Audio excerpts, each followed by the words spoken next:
네, 안녕하세요. 영화평론가 이동진입니다. 이동진의 21세기의 걸작들이란 타이틀로 앞으로 2달에 한 번씩 무비딥 코너를 진행하려고 합니다. 지난 몇 개월간 블라썸 TV를 통해서 무비딥으로도 또 무비썸으로도 방송을 많이 했었는데요. 특히 무비딥으로 방송했었던 곡성편에 대해서 많은 분들이 크게 호응을 해주시기도 했고, 신작이 아니라 할지라도 우리 마음속에 남고 또 그것이 결국 클래식이 되고 고전이 되고 걸작으로 남아있을 영화들에 대해서 제대로 한번 깊게 또 충분한 시간을 들여서 말하는 것도 중요하겠다, 이런 생각을 다시금 하게 되었습니다. 자, 그래서 마련한 무비딥이고요. 앞으로 2달에 한 번씩 21세기 걸작들이라는 테마로 순전히 제가 소개해드리고 싶은 걸작이라고 믿어 의심치 않는 저로서는 그런 작품들을 시간에 구애받지 않고 충분히 이야기를 하는 그런 시간으로 삼아볼까 합니다. 자, 첫 번째 영화를 어떤 영화를 할지 굉장히 많이 고민을 했고요. 마스터를 골랐습니다. 이 마스터라는 작품은 물론 최근에 개봉했던 한국 영화랑 아무 관련이 없고요.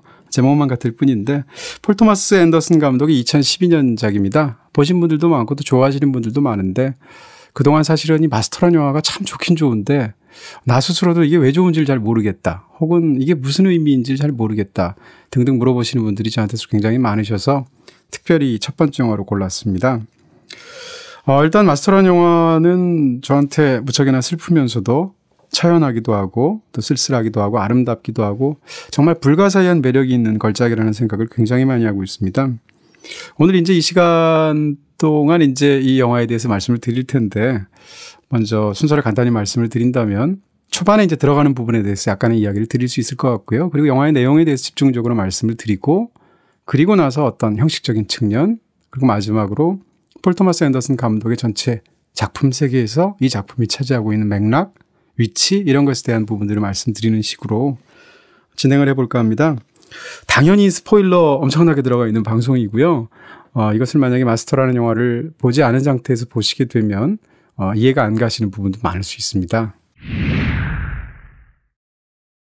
네, 아무래도 세계 영화의 중심은 미국 영화일 수밖에 없죠. 그것은 뭐 할리우드 자체가 전 세계에서 차지하고 있는 포션도 그렇지만, 사실 미국 영화, 미국 감독 중에서 훌륭한 감독들이 너무 많고요. 정말 좋은 영화들이 많죠.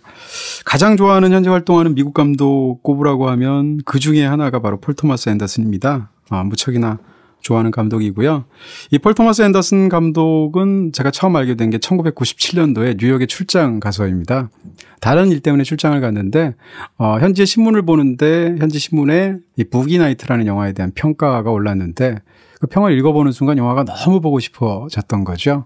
당시에 폴 토마스 앤더슨은 2번째 영화인 부기 나이트를 만들었던 신예 감독이어서 저도 사실은 몰랐던 감독이었거든요. 그래서 현장에서 출장 중에 저녁에 시간을 내서 이 영화를 보러 갔던 기억이 있습니다. 근데 보고 나서 영화에 완전히 빠지게 되었고, 그때부터 폴 토마스 앤더슨 여기에 빠지게 돼서 올해가 딱 20년째네요. 그 출장에서 이 부기 나이트를 너무 좋아했기 때문에 돌아오는 길에 그 바로 앞에 나왔던 데뷔작인 하드에잇이라는 작품을 VHS 테이프로, 비디오 테이프로 사와서 집에서 봤던 그런 기억도 지금 생생하게 가지고 있습니다. 이 폴 토마스 앤더슨은 뭐 가장 창의력이 뛰어난 미국 감독 중에 하나일 텐데, 그 활동 기간이 꽤 길었던 것에 비하면 지금까지 7편밖에 만들지 않아서 과작이라고 말할 수 있어요. 하드에잇, 우리나라에서는 리노의 도박사라는 제목으로 나온 하드에잇이라는 작품이 있고요. 데뷔작입니다. 부기 나이트, 매그놀리아, 펀치 드렁크 러브, There Will Be Blood, 그리고 마스터, 가장 최근에는 인히어런트 바이스라는 영화까지 7편이 있었죠. 근데 이렇게 상대적으로 좀 적게 영화를 만드는 그 과작인 이유가, 이 폴 토마스 앤더슨처럼 뛰어난 사람도 이 할리우드 시스템 속에서는 고초를 겪고 있기 때문입니다. 일단 투자가 잘 안 돼서인데요. 계속 그 투자를 거절당하기 때문에 이 폴 토마스 앤더슨 같은 훌륭한 감독도 계속 시나리오를 고쳐 써야 되죠. 이 폴 토마스 앤더슨은 모든 영화를 다 자기가 시나리오를 직접 쓰고 있는데, 오늘 소개해드릴 마스터라는 영화도 3천만 달러 정도의 예산을 만들었습니다. 뭐 예술 영화라는 만약에 범주에 놓고 보면 적은 예산이 아니지만 할리우드의 일반적인 평균 제작비에 못 미치는 정도의 예산이 있죠. 폴 토마스 앤더슨이 만든 영화 중에 여태까지 가장 크게 성공한 영화가 7,500만 달러를 벌어들인 There Will Be Blood입니다. 그러니까 기본적으로 굉장히 상업적인 감독이라고는 말씀드릴 수가 없겠죠. 하지만 우리나라에도 팬분들이 적지 않게 있는 것으로 알고 있고요. 저는 지금 20년째 폴 토마스 앤더슨의 신작이 나오면 다른 어떤 작품보다도 보고 싶어지는 그런 마음을 갖고 있습니다. 자, 근데 이 폴 토마스 앤더슨의 작품 세계에서 초기 작품 중에 저는 이제 매그놀리아를 특히 좋아하는데, 매그놀리아와 펀치 드렁크 러브까지는 약간의 감상주의 같은 것이 있었습니다. 그래서 어떤 평자들에 의해서는 약간 평가절하되는 부분도 없지 않았었는데요. 근데 최근에 들어와서 점점 더 기름기가 빠지고 있고 영화가 점점 더 서늘해지고 있습니다. 데어 윌 비 블러드 같은 작품, 마스터 같은 작품들도 그런데, 자, 그런 의미에서도 또 이 작품이 차지하고 있는 독특한 위치가 있지 않을까 싶어지는 거죠. 폴 토마스 앤더슨 감독의 그 허다한 훌륭한 작품들 뭐 다 훌륭한데요. 이 중에서 최고작이 뭐냐 하면 역시 평론가들마다 의견이 갈립니다. 아마도 가장 많이 최고작으로 거론되는 작품은 데어 윌 비 블러드가 아닌가 싶기도 하고요. 또 어떤 평론가들은 매그놀리아를 최고로 꼽기도 합니다. 마스터를 꼽는 사람도 있는데 저는 약간 소수파인 것 같아요. 제가 생각하는 폴 토마스 앤더슨의 최고작은 마스터라는 생각이 듭니다. 그게 아니라면 오늘 아마 첫 회 때 데어 윌 비 블러드를 했겠죠. 바로 그래서 이제 오늘 마스터를 골랐고요. 이 마스터라는 작품은 그게 뭔지 모르지만 이상한 마법 같은 게 이 영화에 저는 있다고 생각합니다. 그게 이제 관객인 우리를 사로잡고 놓아지지 않는 영화라고 생각하는데, 분명히 이야기체 영화인데도 불구하고 굉장히 모호한 부분들이 많아서 대체 보고 나면 좋긴 좋은데 이게 대체 뭔가 이런 생각들이 무척이나 많이 드는 거죠. 이것은 저도 마찬가지입니다. 하지만 이런 부분들을 말씀드릴 수 있을 것 같아요. 이 영화에는 어떤 일종의 저로서는 뭐 최면적인 리듬과 마법이 있다고 생각하는 입장인데요. 평론가들조차도 이 영화에 대해서 모두 다 좋아하는 것이 아닙니다. 의견이 엇갈리고 있고요.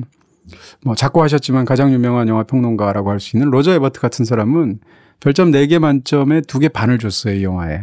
다시 말해서 평론가들끼리도 만장일치는 아닌 작품이다. 오히려 그렇기 때문에 이 영화를 좋아하는 저로서는 더 사명감도 생기고 오히려 애정이 더 활활 타오르기도 하고 그런 작품이라는 거죠. 이 작품에 대해서 어떤 평론가들은 내러티브가 너무 부족하다라는 얘기를 하고 있는 사람도 있고, 아까 말씀드린 로저 에버트 같은 사람들은 이 영화가 재료는 풍성한데 대체 뭘 숙고하고 있는지 거기에 대해서 명확하지가 않다라고 말을 하고 있죠. 근데 저는 이게 이 영화의 단점이 아니라고 생각하는 입장입니다. 어떤 훌륭한 걸작들은 어떤 관객들이 봐도 누가 봐도 훌륭한 스타일의 영화들이 있습니다. 봐서 이해하기가 쉽고 100만 명이 보든 1000만 명이 보든 그것을 충분히 이해할 수 있고 즐길 수 있고 감동받을 수 있는 스타일의 훌륭한 영화들도 물론 있습니다. 하지만 그 반대편에는 영화가 너무나 혼란스러운데도 불구하고 잊을 수 없을 만큼 어떤 영화적인 체험을 안겨주는 그런 반대쪽의 영화들이 있는 셈인 건데요. 저는 그 후자도 역시 그 못지않게 훌륭한 예술이라고 생각하는 입장인 거죠. 예술이라는 것은 반드시 어떤 하나의 주제를 모아줘서 이게 메시아라고 전달하는 것만이 예술은 아니다. 이런 말씀을 드릴 수가 있고요. 혼란스럽고 분산적인 어떤 디테일 혹은 가지 이런 것들이 반드시 어떤 주제적인 핵심에 맞닿아 있지 않을 수도 있다라는 이야기입니다. 우리는 일단 영화가 끝나면 하나의 사건이 이렇게 깨끗하게 해결이 되어야 그 영화에 대해서 내가 잘 받아들일 수 있다라고 생각하는 그런 경향이 있는데요. 그렇지 않다고 생각이 들고요. 어떤 영화들은 감독 스스로가 자기도 잘 모르는 어떤 감정, 자기도 잘 모르는 어떤 부분들까지 형상화해서 그 혼란 자체를 영화 속에 집어넣어서 영화가 걸작이 되는 스타일의 영화들도 있다는 거죠. 그런 말씀을 초반에 전해드릴 수 있고요. 결국 마스터가 다루는 것은 인간이라는 수수께끼입니다. 인간이라는 존재가 딱 보면 그 사람이 어떤 사람인 줄 알고 인간 일반이 가져야 할 본성이나 지향이나 이런 것들이 우리가 조금만 생각해보면 다 알고 이랬으면 참 좋겠지만 그렇지 않은 경우들이 너무 많고요. 스스로가 자기를 생각해도 잘 파악이 안 되는 부분들이 너무 많은 상황에서 많은 훌륭한 예술들이 인간이라는 수수께끼를 다루게 되죠. 마스터 역시 그런 작품이고요. 이 작품 속에 담겨있는 많은 것들을 단순히 이 장면에 이것은 무엇의 상징이다라는 식으로 풀어내는 독법은 굉장히 위험할 뿐만 아니라 부박한 독법이 된다고 저는 생각합니다. 오히려 이런 영화의 경우에는 예를 들어서 라스 폰 트리에의 몇몇 작품들은 상징적으로 풀어야 되는, 그럴 때 그 영화가 더 잘 보이는 그런 분명한 영화들이 있는데요. 마스터는 그런 쪽의 작품이 아니라고 생각이 들고요. 이 영화를 지나치게 어떤 특정 장면의 의미나 이런 것에 함몰되어서 혹은 집착해서 영화를 보는 것만이 영화를 보는 좋은 방법은 아닐 것이다 라는 얘기를 드릴 수가 있습니다. 자, 이제 본격적인 이야기로 들어가도록 하겠습니다. 폴 토마스 앤더슨 감독은 무려 12년 동안 머릿속에서 이 이야기를 굴렸다고 해요. 그래서 구상한 지 12년 만에 완성된 영화라고 말씀을 드릴 수 있고요. 일단 제일 먼저 사로잡혔던 아이디어는 그런 거였대요. 폴 토마스 앤더슨이 어느 날 책을 보고 있는데 전쟁이 끝난 직후에 특정 신흥 종교의 영적인 운동이 크게 부흥하는 경향이 있다라는 어떤 사회학적인 설명을 처음 본 겁니다. 제2차 세계대전 같은 그런 엄청난 전쟁이 벌어지고 나면 전쟁으로 많은 사람들의 마음이 정신이 피폐해지지 않겠습니까? 그러면 그 직후에 사람들이 어떤 새로운 굉장히 카리스마를 강조하는 어떤 종교운동이 있을 때 그런데 몰입하기가 쉽다. 그래서 신흥 종교가 흔히 부흥하는 것이 전후다. 이런 얘기들인 거죠. 근데 이 얘기가 폴 토마스 앤더슨을 굉장히 사로잡은 어떤 구절이라고 하고요. 근데 이것이 흥미롭긴 한데 대체 이것을 영어로 어떻게 만들지? 어떤 이야기를 만들지? 고민에 빠져서 이제 시간이 흘러가게 된 거죠. 그러다가 결정적인 영감은 바로 여러분들도 잘 아시는 사이언톨로지에서 영감을 받게 됩니다. 우리한테는 뭐 사이언톨로지가 한국에서는 교세가 거의 없다시피 하니까 탐 크루즈 같은 사람, 존 트래볼타 같은 사람으로 우리는 많이 기억을 하는데요. 이 사이언톨로지를 창시했던 론 하버드에서 기본적인 어떤 영감을 받은 그런 작품으로 기록이 됩니다. 그리고 또한 이 작품을 만들어지게 된 여러 가지 또 다른 요소가 있다면 예를 들어서 분노의 포도 같은 것을 작품을 쓰게 되었던 유명한 소설가죠. 존 스타인백의 실제 삶하고도 부분적으로 관련이 있는데 존 스타인백은 원래 신문기자였었죠. 그래서 소설 같은 것을 쓸 때도 무척이나 당대의 미국인의 현실 같은 것을 적극적으로 끌어들였는데 이 존 스타인백 자체가 미국 전체를 떠돌면서 살았는데 그런 어떤 이야기들이 부분적으로 들어가 있고요. 또 이제 굉장히 재미있는 얘기인데 원래는 지금 말씀드리려고 하는 에피소드는 바로 전작품인 데어 윌 비 블러드의 한 에피소드로 넣으려고 했다가 여의치 않아서 뺐는데 그 작품을 마스터의 초반에 넣은 굉장히 재미있는 에피소드가 있습니다. 초반에 보시게 되면 괌 근처의 바다 위에서 해군들이죠. 제2차 세계대전 말기인데 그 상황에서 히로히토가 라디오를 통해서 패전 선언을 함으로써 전쟁이 끝난 걸 알게 되죠. 그래서 이제 자축을 해야 되는데 배 안에 술이 없습니다. 근데 그런 상황에서 이런 술이라든지 알코올이라든지 이런 쪽에서 뒤섞어 먹는 쪽으로 굉장한 재능을 가진 것으로 영화에서 보이는 정말 이상하죠. 이 주인공인 프레디가 어뢰 속에 있는 에탄올을 빼내서 그것을 술처럼 마시는 장면이 있습니다. 근데 영화에서 그게 정확하게 친절하게 설명이 되어 있지 않아서 바로 그 다음 장면을 보면 그 마스트 위에 돛 위에 올라가서 완전히 뻗은 장면을 위해서 부감으로 찍은 장면을 아마 기억하실 텐데 그게 술 먹고 나서 행오버로 숙취로 그런 거거든요. 근데 이 어떻게 보면 황당하기도 하고 말도 안 되는 얘기 같은데 가장 최근만 하더라도 예를 들어서 러시아에서도 보드카가 비싸지니까 마을 주민들이 보드카 대용으로 메탄올을 마셔가지고 뭐 중태에 빠졌다든지 이런 우리가 해외 토픽성 기사를 보지 않습니까? 그런 유사한 사례라고 할 수 있는데요. 근데 이 사례 자체를 폴 토마스 앤더슨이 매그놀리아를 찍을 때 매그놀리아에서 그 방송 제보로 나온 얼이라는 배역이 있습니다. 근데 죽어가는 어떤 할아버지인데 재벌인데 그 배우가 제이슨 로바즈인데 제이슨 로바즈가 방송 그 현장을 다룬 매그놀리아를 촬영하는 중간에 이 얘기를 자기가 직접 겪은 얘기라면서 얘기를 했다는 거죠. 제이슨 로바즈가 젊었을 때 제2차 세계대전에 참전을 했는데 당시에 종전선언을 배에서 듣게 되었고 그때 자기 동료 중에 한 명이 어뢰에 있는 에탄올을 꺼내서 돌려서 마셨는데 다음날 숙취 때문에 죽는 줄 알았다라는 얘기를 해준 겁니다. 그 얘기를 듣고 있다가 초반에 굉장히 흥미로운 아이디어로 영화 속에 끌어들여서 썼다는 그런 일화가 있고요. 이 특성은 굉장히 흥미로워서 이제 잠시 후에 또 집중적으로 말씀을 드리겠지만 이런 단순히 어뢰 안에 있는 어떤 그런 것뿐만 아니라 뭐 예를 들면 신나 같은 것을 섞기도 한다든지 과일즙을 막 짠다든지 해서 일종의 말하자면 폭탄주 같은 거, 칵테일 같은 걸 만드는 거죠. 근데 그것이 영화 속에서 또 다른 주인공인 랭카스터와의 관계에서 결정적인 역할을 하게 되죠. 이 부분에 대해서는 또 뒤에서 말씀을 드리도록 하겠습니다. 마지막으로 한 가지 또 영향을 주었던 것이 있다면 미국의 거장 중에 한 명인 존 휴스턴이라는 감독이 있죠. 근데 이 감독이 1945년도 제2차 세계대전이 끝나고 나서 다큐멘터리를 만들었어요. 그 제목은 Let There Be Light라는 작품인데 2차 세계대전 같은 그런 거대한 전쟁이 끝나고 나면 트라우마 때문에 정신적으로 굉장히 고초를 겪는 군인들이 많잖아요.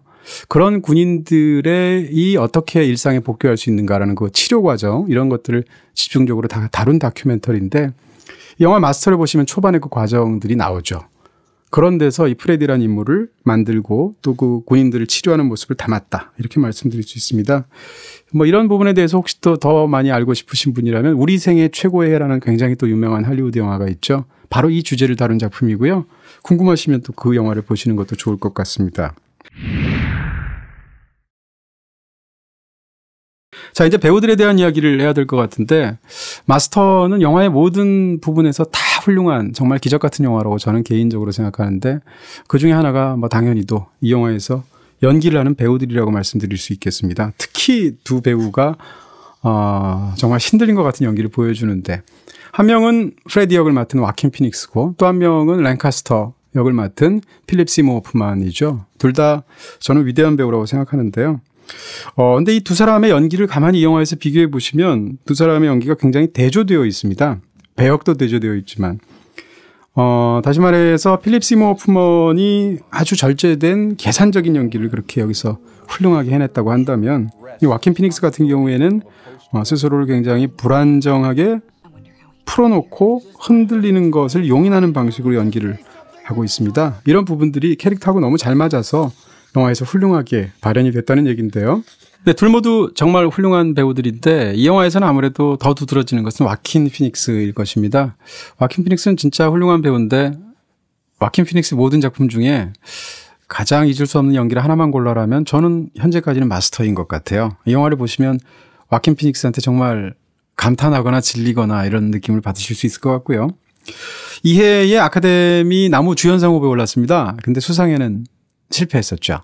당시 수상했던 사람은 바로 폴 토마스 앤더슨과 이전의 영화를 같이 찍었던 There Will Be Blood에서 연기를 하기도 했었던 다니엘 데이 루이스입니다. 근데 그 당시에 스티븐 스필버그의 링컨을 찍었죠. 그래서 링컨을 통해서 링컨 역을 너무 잘했기 때문에 아카데미상을 받았는데요. 물론 링컨에서의 다니엘 데이 루이스 진짜 훌륭하죠. 그렇지만 개인적으로 저한테 물론 그런 권한이 없지만 권한이 있다면 아카데미 나무주연상은 당시에는 마스터의 와킨 피닉스가 받아야 되는 게 아닌가 이런 또 마음을 갖기도 했었습니다. 이 영화의 와킨 피닉스의 연기는 한마디로 얘기하면 귀기가 서린 듯한 연기다 이렇게 얘기할 수 있을 것 같고요. 허다한 장면들이 있지만 영화의 후반부에 보면 런던을 찾아가는 장면이 있습니다. 그래서 그 넓은 사무실에 들어설 때 그 랭카스터에게 오랜만에 만나서 쿨 담배를 주죠. 랭카스터는 쿨 담배만 피우는 사람인데 그 선물로 딱 줄 때 그걸 담배 가져왔어요라는 말을 하지 않고 그런 뉘앙스로 그 담배를 살짝 옆구리 쪽으로 들어올리면서 어떤 표정을 짓는데 저는 그 표정을 잊을 수가 없을 것 같습니다. 정말 굉장한 표정이고 그때까지의 그 인물의 모든 것들이 담겨 있는 그런 연기가 아닌가 싶은 생각들이 있고요. 당시에 와킨 피닉스는 사실상 배우에서 은퇴 상태였습니다. 많이 알려진 사실이지만 래퍼가 되겠다. 이렇게 중간에 선언을 하기도 했었는데 그러다가 4년 만에 영화계에 다시 복귀한 작품이 마스터였었고요. 원래 폴 토마스 앤더슨은 와킨 피닉스랑 옛날부터 같이 일을 하고 싶었다고 하죠. 그래서 부기 나이트 같은 작품, There Will Be Blood 같은 작품에서 배역을 제안했는데 두 번 다 와킨 피닉스로부터 거절당했다고 합니다.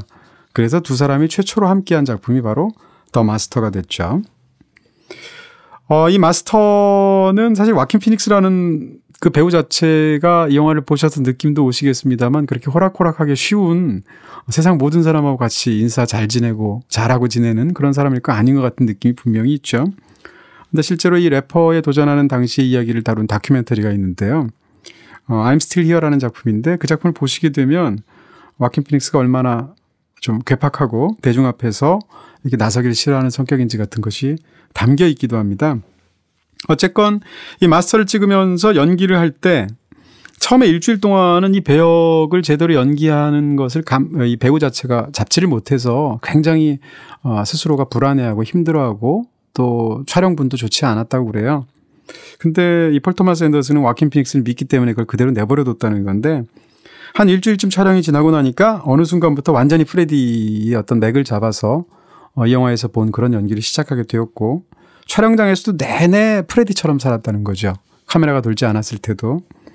어떻게 보면 뭐 전형적인 메소드 연기라고 말할 수 있을 것 같은데요. 그런 어떤 진수 같은 연기를 이 영화에서 보실 수가 있고요. 예측할 수 없고 통제할 수 없는 그런 어떤 방식으로 분출하는 그 연기를 2시간 넘게 이 영화 내내 즐길 수 있는 작품이 되었습니다. 현장에서 사실 그 직접 영화 속에 나온 장면뿐만 아니라 나머지 장면들 보면 촬영장에서 대기를 하고 있거나 감독이랑 대화하고 있는 장면들조차도 영화 속의 프레디의 어떤 구부정한 자세 그대로 감독과 대화하고 이런 사진들을 많이 볼 수 있거든요. 그러니까 정말로 프레디처럼 영화 현장에서도 살았다는 얘기죠. 이 영화 중반부에는 난동을 부려서 랭카스터와 함께 유치장에 끌려가는 장면이 있는데 그 안에 들어가서 이렇게 옷을 벗은 상태로 수갑을 찬 상태로 화가 나서 마구 물건을 부수다가 변기를 발로 쳐서 부수는 장면이 있죠. 근데 그런 장면은 사전에 약속이 안 된 장면이래요. 근데 너무 많이 영화에 몰입하다 보니까 사실 굉장히 위험할 수 있는 장면인데 그것을 발로 부숴서 산산조각을 내는 그런 장면이 들어갔다고 하고요. 영화 초반부에 괌의 해변에서 굉장히 음탕한 짓도 하고 또 이상한 짓도 하게 되는데 그러면서 동료들한테 하는 그 많은 대사들은 사실 시나리오에 사실상 약속되지 않은 대사라고 합니다. 그러니까 말하자면 애들립이었다는 건데 그런 부분을 통해서 초반부터 사실은 이 인물이 얼마나 우리가 가까이 하기 어려운 인물인가, 얼마나 비호감인가 이런 것들을 영화 속 초반부터 보여주게 되는 거죠. 저는 이제 어떤 영화를 볼 때 그 영화가 굉장히 뛰어난 연기를 볼 때 어떤 생각을 하게 되냐면 이 배우가 저 캐릭터의 핵심을 무엇으로 잡았을까? 어디서부터 시작했을까를 제가 공리하는 그런 버릇이 있는데요. 마찬가지로 제 생각엔 마스터에서의 와킨 피닉스는 연기에서 프레디라는 캐릭터의 핵심을 어떻게 잡았는가라고 저는 이제 추측이 될 때 무너지는 어깨에서 시작했다라고 저는 추측을 하게 됩니다. 무슨 얘기인가 하면 이 영화 속에서 와킨 피닉스가 연기하는 프레디는 계속 시종일관 어깨가 구부러져 있는데 이 구부러진 어깨가 어떻게 보면 그의 내면 같다는 거죠. 그리고 세상을 대하는 프레디라는 태도의 핵심이라는 겁니다. 근데 어깨가 구부러지다 보면 몸이 허물어지게 되니까 당연히 엉거주춤한 자세를 취할 수밖에 없고 그러다 보니까 허물어지는 것을 막아야 되니까 일단 서 있어야 되니까 엉덩이와 허리 사이를 늘 두 손이 양손으로 받치고 있는 그런 제스처를 취하게 된다는 거죠. 그것이 저한테는 프레디라는 인물이 붕괴되는 어떤 내면을 간신히 지탱해내려는 안간힘 같은 자세로 저한테는 보이게 됩니다. 그러다 보니까 당연히 표정은 찡그릴 수밖에 없고요. 이처럼 인물의 자세의 기본을 그와 같은 자세로 와킨 피닉스가 생각하고 연기하는 순간 프레디라는 인물의 상당수가 고스란히 관객에게 전달이 되는 그런 뛰어난 연기법이 되었다라는 거고요. 이런 자세를 포함해서 이 영화 속에서 와킨 피닉스는 늘 구부정한 자세에 눈이 좀 부신다거나 아니면 좀 못마땅하다거나 이런 이유로 이마살을 늘 찌푸린 듯한 표정이고요. 또 이렇게 말을 할 때 일부러 입술이 비대칭이 됩니다. 그래서 왼쪽 입술만 올라가는 굉장히 비대칭적인 표정으로 찌그러진 채 말을 하는 그런 모습들을 보여주게 되고요. 늘 심드렁하고 주름살을 만들고 또 말을 할 때도 입을 별로 많이 열지 않고 말을 하죠. 웅얼웅얼 대듯이. 그런 걸 통해서 프레디라는 인물이 어떤 것인지를 바로 그런 모습을 통해서 생생히 보여주고 있죠. 필립 시모 호프먼은 폴 토마스 앤더슨의 거의 모든 영화에 나옵니다. 뒤집어서 얘기하면 세상을 떠나셨으니까 이제는 폴 토마스 앤더슨의 영화에서 필립 시모 호프먼의 그 뛰어난 다양한 연기들을 볼 수가 없구나라는 마음에 좀 슬퍼지기도 하는데요. 사실 이 영화의 프레디 역을 맡았던 와킨 피닉스는 첫 번째로 캐스팅하고 싶은 배우가 아니었다고 합니다. 근데 반면에 이 랭카스터 역을 맡은 필립 시모 호프먼은 애초에 시나리오를 쓸 때부터 이것은 필립 시모 호프먼이 해야 된다라고 감독이 처음부터 마음을 먹었던 그런 배우라는 거죠. 폴 토마스 앤더슨과 필립 시모 호프먼이 워낙 오랜 세월 같이 일종의 동료로서 영화를 같이 찍어온 그런 사이였기 때문에 사실 시나리오를 쓰는 과정에서 이 마스터의 시나리오를 폴 토마스 앤더슨이 필립 시모 호프먼한테 중간중간 계속 보여주면서 모니터를 해달라고 했다는 거죠. 근데 애초에 시나리오에서는 이 랭카스터, 다시 말해서 필립 시모 호프먼이 맡았던 배역의 비중이 좀 더 컸답니다. 지금보다 더 컸다는 얘기고요. 다 읽고 나서 했던 얘기는 이 이야기는 결국 랭카스터 얘기가 아니고 프레디 얘기다. 다시 말해서 내가 비록 연기하지만 이 랭카스터 연기의 이 캐릭터의 비중을 줄여야 된다라고 충고를 했다는 거죠. 정말 대국적인 견지에서 모니터를 해준 게 아닌가 싶기도 하고요. 그래서 그 말을 받아들여서 시나리오 수정에 큰 도움을 받았다는 후일담이 있을 정도로 필립 시모 호프먼은 굉장히 넓게 보는 배우라는 것인 것 같습니다. 자, 그리고 이제 마지막으로 얘기할 것은 에이미 애덤스일 텐데요. 에이미 애덤스도 참 연기 잘하는 정말 뛰어난 배우죠.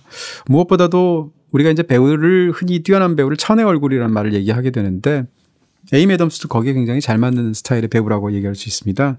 대표적으로 다우트 같은 영화, 더 파이터 같은 영화, 맨 오브 스틸, 준벅, 또 신작인 컨택트 같은 영화까지 이 에이미 애덤스 영화들을 쭉 보다 보면 같은 배우인데도 불구하고 거기서 표현하는 어떤 정서나 연기나 캐릭터나 이런 것들이 너무나 그야말로 천변만화이기 때문에 정말 타고난 배우가 아닌가 이런 생각들을 하게 된다는 거죠.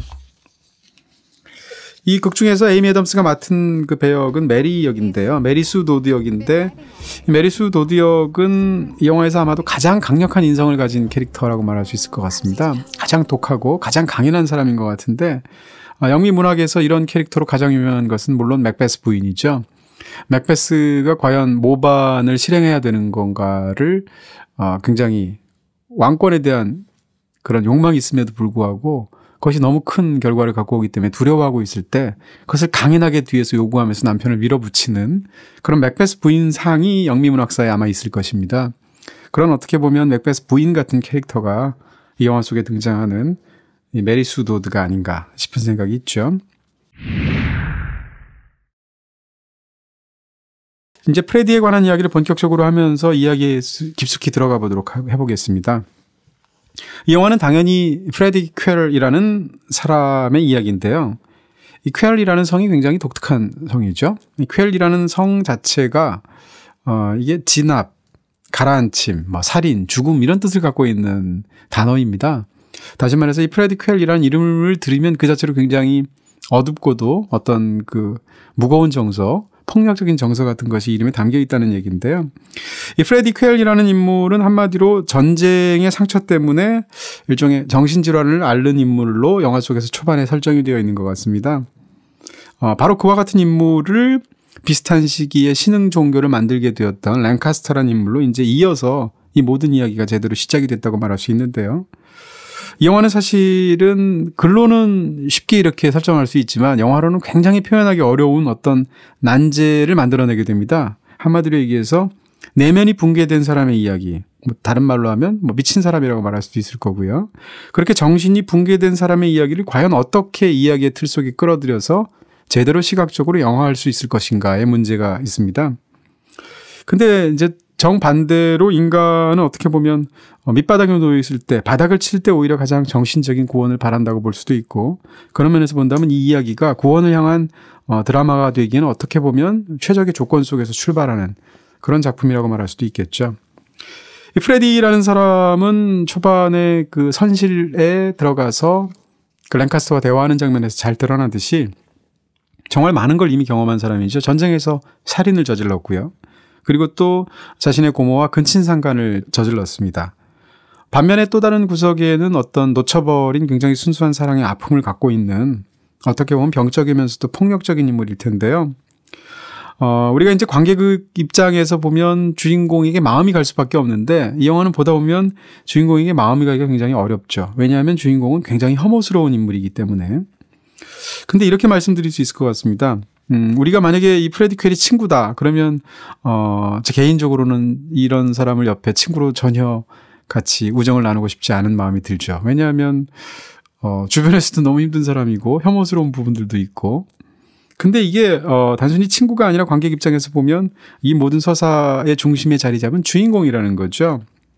바로 이런 프레디 같은 주인공은 인간이라는 수수께끼를 탐구하기 어떻게 보면 굉장히 흥미롭게 만들어진 그런 설정된 인물이라는 생각이 드는 거고요. 사실 우리가 걸작이라고 말하는 소설이나 걸작이라고 말하는 영화 속에서도 주인공들의 상당수가 사실은 비호감입니다. 그러니까 우리는 어떻게 생각하면 호감 가는 주인공이 나와야 좋은 영화처럼 느껴질 것 같은데 그렇지 않은 경우들도 굉장히 많고요. 영화 속에서 주인공이 비호감이고 사실은 별로 인간적으로는 그렇게 마음을 주기 어려운데도 불구하고 그 비호감인 캐릭터가 만들어내는 어떤 이야기가 우리를 사로잡기도 하고 인간이라는 수수께끼의 어떤 밑바닥을 열어서 보여주기도 하는 그런 걸작들도 있는 거죠. 이 영화가 바로 그런 영화가 아닌가 싶은 생각이 듭니다. 거기다가 프레디는 어떤 성적인 강박 같은 게 있는 굉장히 저속한 사람인 것 같고요. 초반에 보면. 그리고 또 알코올 중독자이고 알코올도 그냥 마시는 것이 아니라 사회적으로 배관시되어 있는 다양한 그런 액체들을 섞어가면서 자기 스스로 만들어서 마시게 되는 퇴역 군인이죠. 가정적으로도 프레디는 굉장히 불행한 사람이죠. 어머니는 정신질환으로 요양원에 있고 아마도 어머니로부터 부분적으로 물려받은 어떤 유전인자도 있을 것이고 또 전쟁에서의 상흔도 있을 것이어서 이 프레디라는 인물은 정신적으로 좀 부분적으로 붕괴된 것 같은 느낌을 주죠. 그리고 아버지 역시 죽었는데 아버지의 죽음도 술 때문이었습니다. 그리고 따지고 보면 이 고모와의 굉장히 쇼킹한 근친상간의 경험이라는 것도 술 마시고 나서 극 중에서 이루어진 것으로 묘사가 되죠.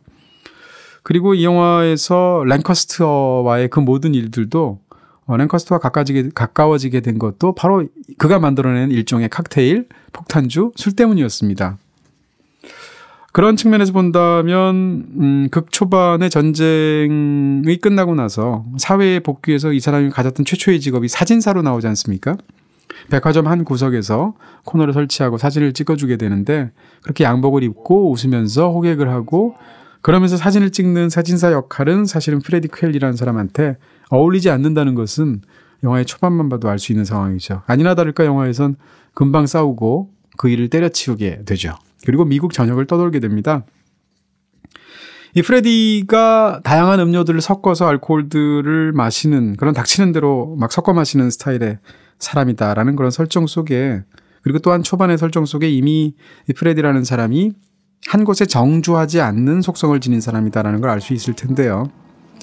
어떻게 보면 이렇게 떠도는 부유하는 듯한 그런 맹목적인 속성 같은 것이 이 프레디의 어떤 하나의 핵심을 이루게 됩니다.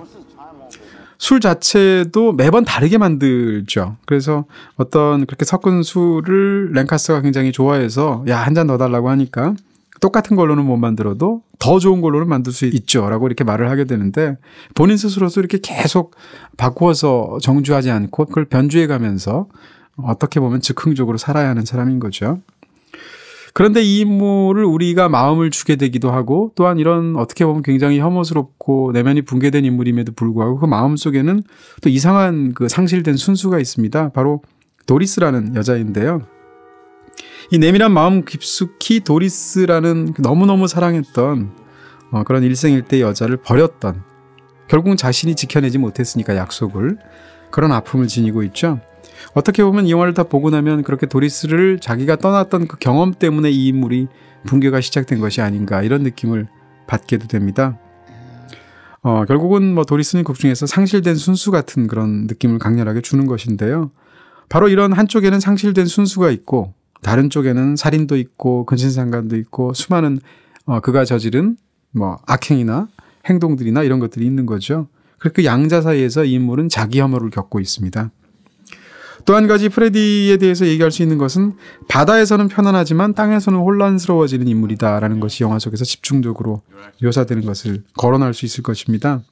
아까 제가 정주하지 않는 인물이라고 말씀을 드렸는데 기본적으로 영원히 떠도는 어떤 인물의 속성을 이 프레디가 지니고 있는데요. 이 영화에서 바다가 많이 나오는 이유가 있다는 거죠. 다시 말하면 원래 해군 출신이기도 하고 또한 프레디라는 인물은 자기 삶에서 그냥 굳게 디디고설 땅 한 뼘 정도가 필요한 인물인 걸로 보이는데 그 디디고설 한 뼘 정도의 땅을 찾아내지 못하는 그런 인물의 비극을 다룬 영화 같다는 거죠. 그리고 결국 마지막에 가게 되면 그가 안식을 취하는 것은 바닷가에서 자신이 만들어낸 모래 형상의 가짜 여자인 거죠. 이렇게 볼 때 이 영화는 어떻게 보면 약간 불가능한 치유의 드라마 같기도 하고 역시 또 불가능한 성장 드라마처럼 보이기도 합니다. 영화의 여정의 처음과 끝에서 인물이 어떤 급격한 일들을 겪어서 마침내 새로운 인간으로 탄생하거나 다음 단계로 도약을 하거나 더 훨씬 더 내적인 성장을 이뤄내거나 이런 영화들이 우리가 흔히 성장 드라마라고 말을 하는 경우가 많은데 이 영화는 그렇지 않습니다. 어떻게 보면 반성장 영화라고 볼 수도 있고 반힐링 영화라고 볼 수도 있는 측면들이 있어서 영화의 마지막에서 인물이 깨달음을 얻었다라고 보기보다는 인물 자체가 깨달음을 포기한 것처럼 보이기도 하고요. 굉장히 다양한 느낌들을 영화의 말미에서 쓸쓸함 속에서 안기기도 합니다. 이 프레디는 갇힌 인물이라고 말할 수 있을 것 같습니다. 다시 말하면 폐소공포증으로 영화 속에서 묘사가 되고 있는데 폐소공포증이 극 중에서 직접적으로 묘사가 되는 것은 감옥에 갔을 때죠. 그래서 유치장에서 난동을 부릴 때 바로 옆방에 또 역시 수감이 되어 있던 랭카스터가 너는 폐소공포증을 느끼고 있는 것이다 라고 지적을 하는 그런 대사가 있는데요. 좁은 곳에 들어가면 일단 발작적으로 행동을 하게 되는 거죠. 폐소공포증을 느끼니까. 근데 영화에서 그 집중적으로 후반부에 많이 묘사된 장면 중에 하나가 다양한 방식을 통해서 그런 내적인 폐소공포증을 벗어나는 훈련을 그 코즈라는 랭커스가 이끄는 그 종교 집단에서 집중적으로 이 프레디한테 시키는 장면이 나오죠. 그래서 벽을 더듬게 하고 창을 만지게 하고 그 너머를 상상하게 하는 그런 훈련들을 집중적으로 하게 하는데요. 이런 것은 바로 어떻게 보면 랭카스터는 결국 프레디한테 해준 것이 그런 내면의 감옥에서 끄집어내 준 거죠. 그래서 폐소공포증에서 그를 해방시켜준 존재처럼 영화 속에서 묘사가 되고 있다는 겁니다. 반면에 이 인물은 넓은 곳에 등장하게 되면 도주를 합니다. 영화에서 보시게 되면 굉장히 넓은 어떤 그 농민들하고 아마 같이 있었던 것 같은데 거기서도 밀주를 만들어서 사고가 나죠. 그랬을 때 그 추수가 끝난 벌판을 질주하는 어떤 장면들이라든지 혹은 뭐 바닷가 주변에서의 어떤 풍경이라든지 이런 것들을 보시게 되면 혹은 오토바이를 타고 달아나는 장면, 오토바이를 타고 포인트 게임에서는 찍고 돌아왔어야 되는 건데 그냥 그 오토바이를 탄 채 코즈를 떠나버리게 되지 않습니까? 이렇게 탁 트인 광장 같은 그런 장소에 이르게 되면 이 인물은 그곳으로부터 도주하는 인물이라는 거죠. 이런 것이 그 폐소공포증인 상황, 다시 말해서 좁은 공간에서는 폐소공포를 느끼면서 숨막힐 것 같은 내적인 어떤 불안을 느끼게 되고 정반대로 넓은 곳에서는 그 상황을 견디지 못해서 도주를 해버리게 되는 이 인물의 딜레마는 이런 장소적인 설정에도 담겨 있다. 이렇게 말씀드릴 수가 있는 겁니다. 한마디로 프레디 퀘럴이라는 남자는 이런 거죠. 삶이나 세상이라는 자신의 삶 혹은 자신이 몸담고 있는 세상이 대체 왜 이 지경인지에 대해서 설명을 듣고 싶은 겁니다. 그래서 묻는 자인 거죠. 한편으로는 굉장히 자존감이 없고 자기 학대적인 어떤 자학적인 측면도 굉장히 많은 인물인 건데요. 바로 그런 인물이 겪는 일종의 정신적인 로드무비처럼 보입니다. 그래서 영화에서의 프레디 퀘럴은 어떻게 보면 비틀린 오디세이처럼도 보이는데요. 말하자면 도리스가 있는 곳이 오디세이가 찾아가고 싶어 했던 자기의 원래 고향이었던 이타카 같은 곳인 거죠. 그런 도리스에 대한 기억의 저편을 오디세이적인 이타카로 생각하지만 결국 거기에 도달하지 못하고 먼 곳을 떠도는 그런 슬픈 오디세이 같은 이야기다. 이렇게 볼 수도 있을 것 같고요. 자, 그런 측면에서 이제 이 영화에서 설정이 되고 있는 더 코즈라는 그 집단에 대해서 한번 또 이야기를 자세히 해야 되지 않겠나 싶은 생각이 드네요. 네, 이 영화 속에서 랭카스터가 만들어낸 뭐 신흥 종교라고 해야겠죠? 그 이름인 더 코즈라는 이름으로 불리게 되는데 코즈라는 것은 뭐 원인일 수도 있고 뭐 이유일 수도 있고 이런 단어지 않습니까? 근데 이 코즈는 기본적으로 이런 교리를 가지고 있는 것으로 영화에서 추측이 됩니다. 영화의 장면들을 종합을 해보면 예를 들면 사람은 원래는 완전한 존재라는 거죠. 근데 그것이 누대에 걸쳐서 계속 다양한 삶을 그러니까 일종의 뭐 전생과 그 다음 생을 이렇게 반복해서 사는 그런 형식을 통해서 고통이 그 사람한테 쌓이고 그 영혼에 쌓이고 쌓여서 누대에 걸쳐서 그것이 오랜 세월에 지나고 나면 회복불능인 상태에 이르게 된다는 거죠. 그래서 이 종교에서는 그것을 처음에 온전한 상태로 돌리면 그 개인도 해방이 되고 뭐 전쟁도 없어지고 기근도 없어진다. 이런 식의 교리를 갖고 있는 것으로 보여요. 극 중에서 랭카스터가 하는 말을 보면.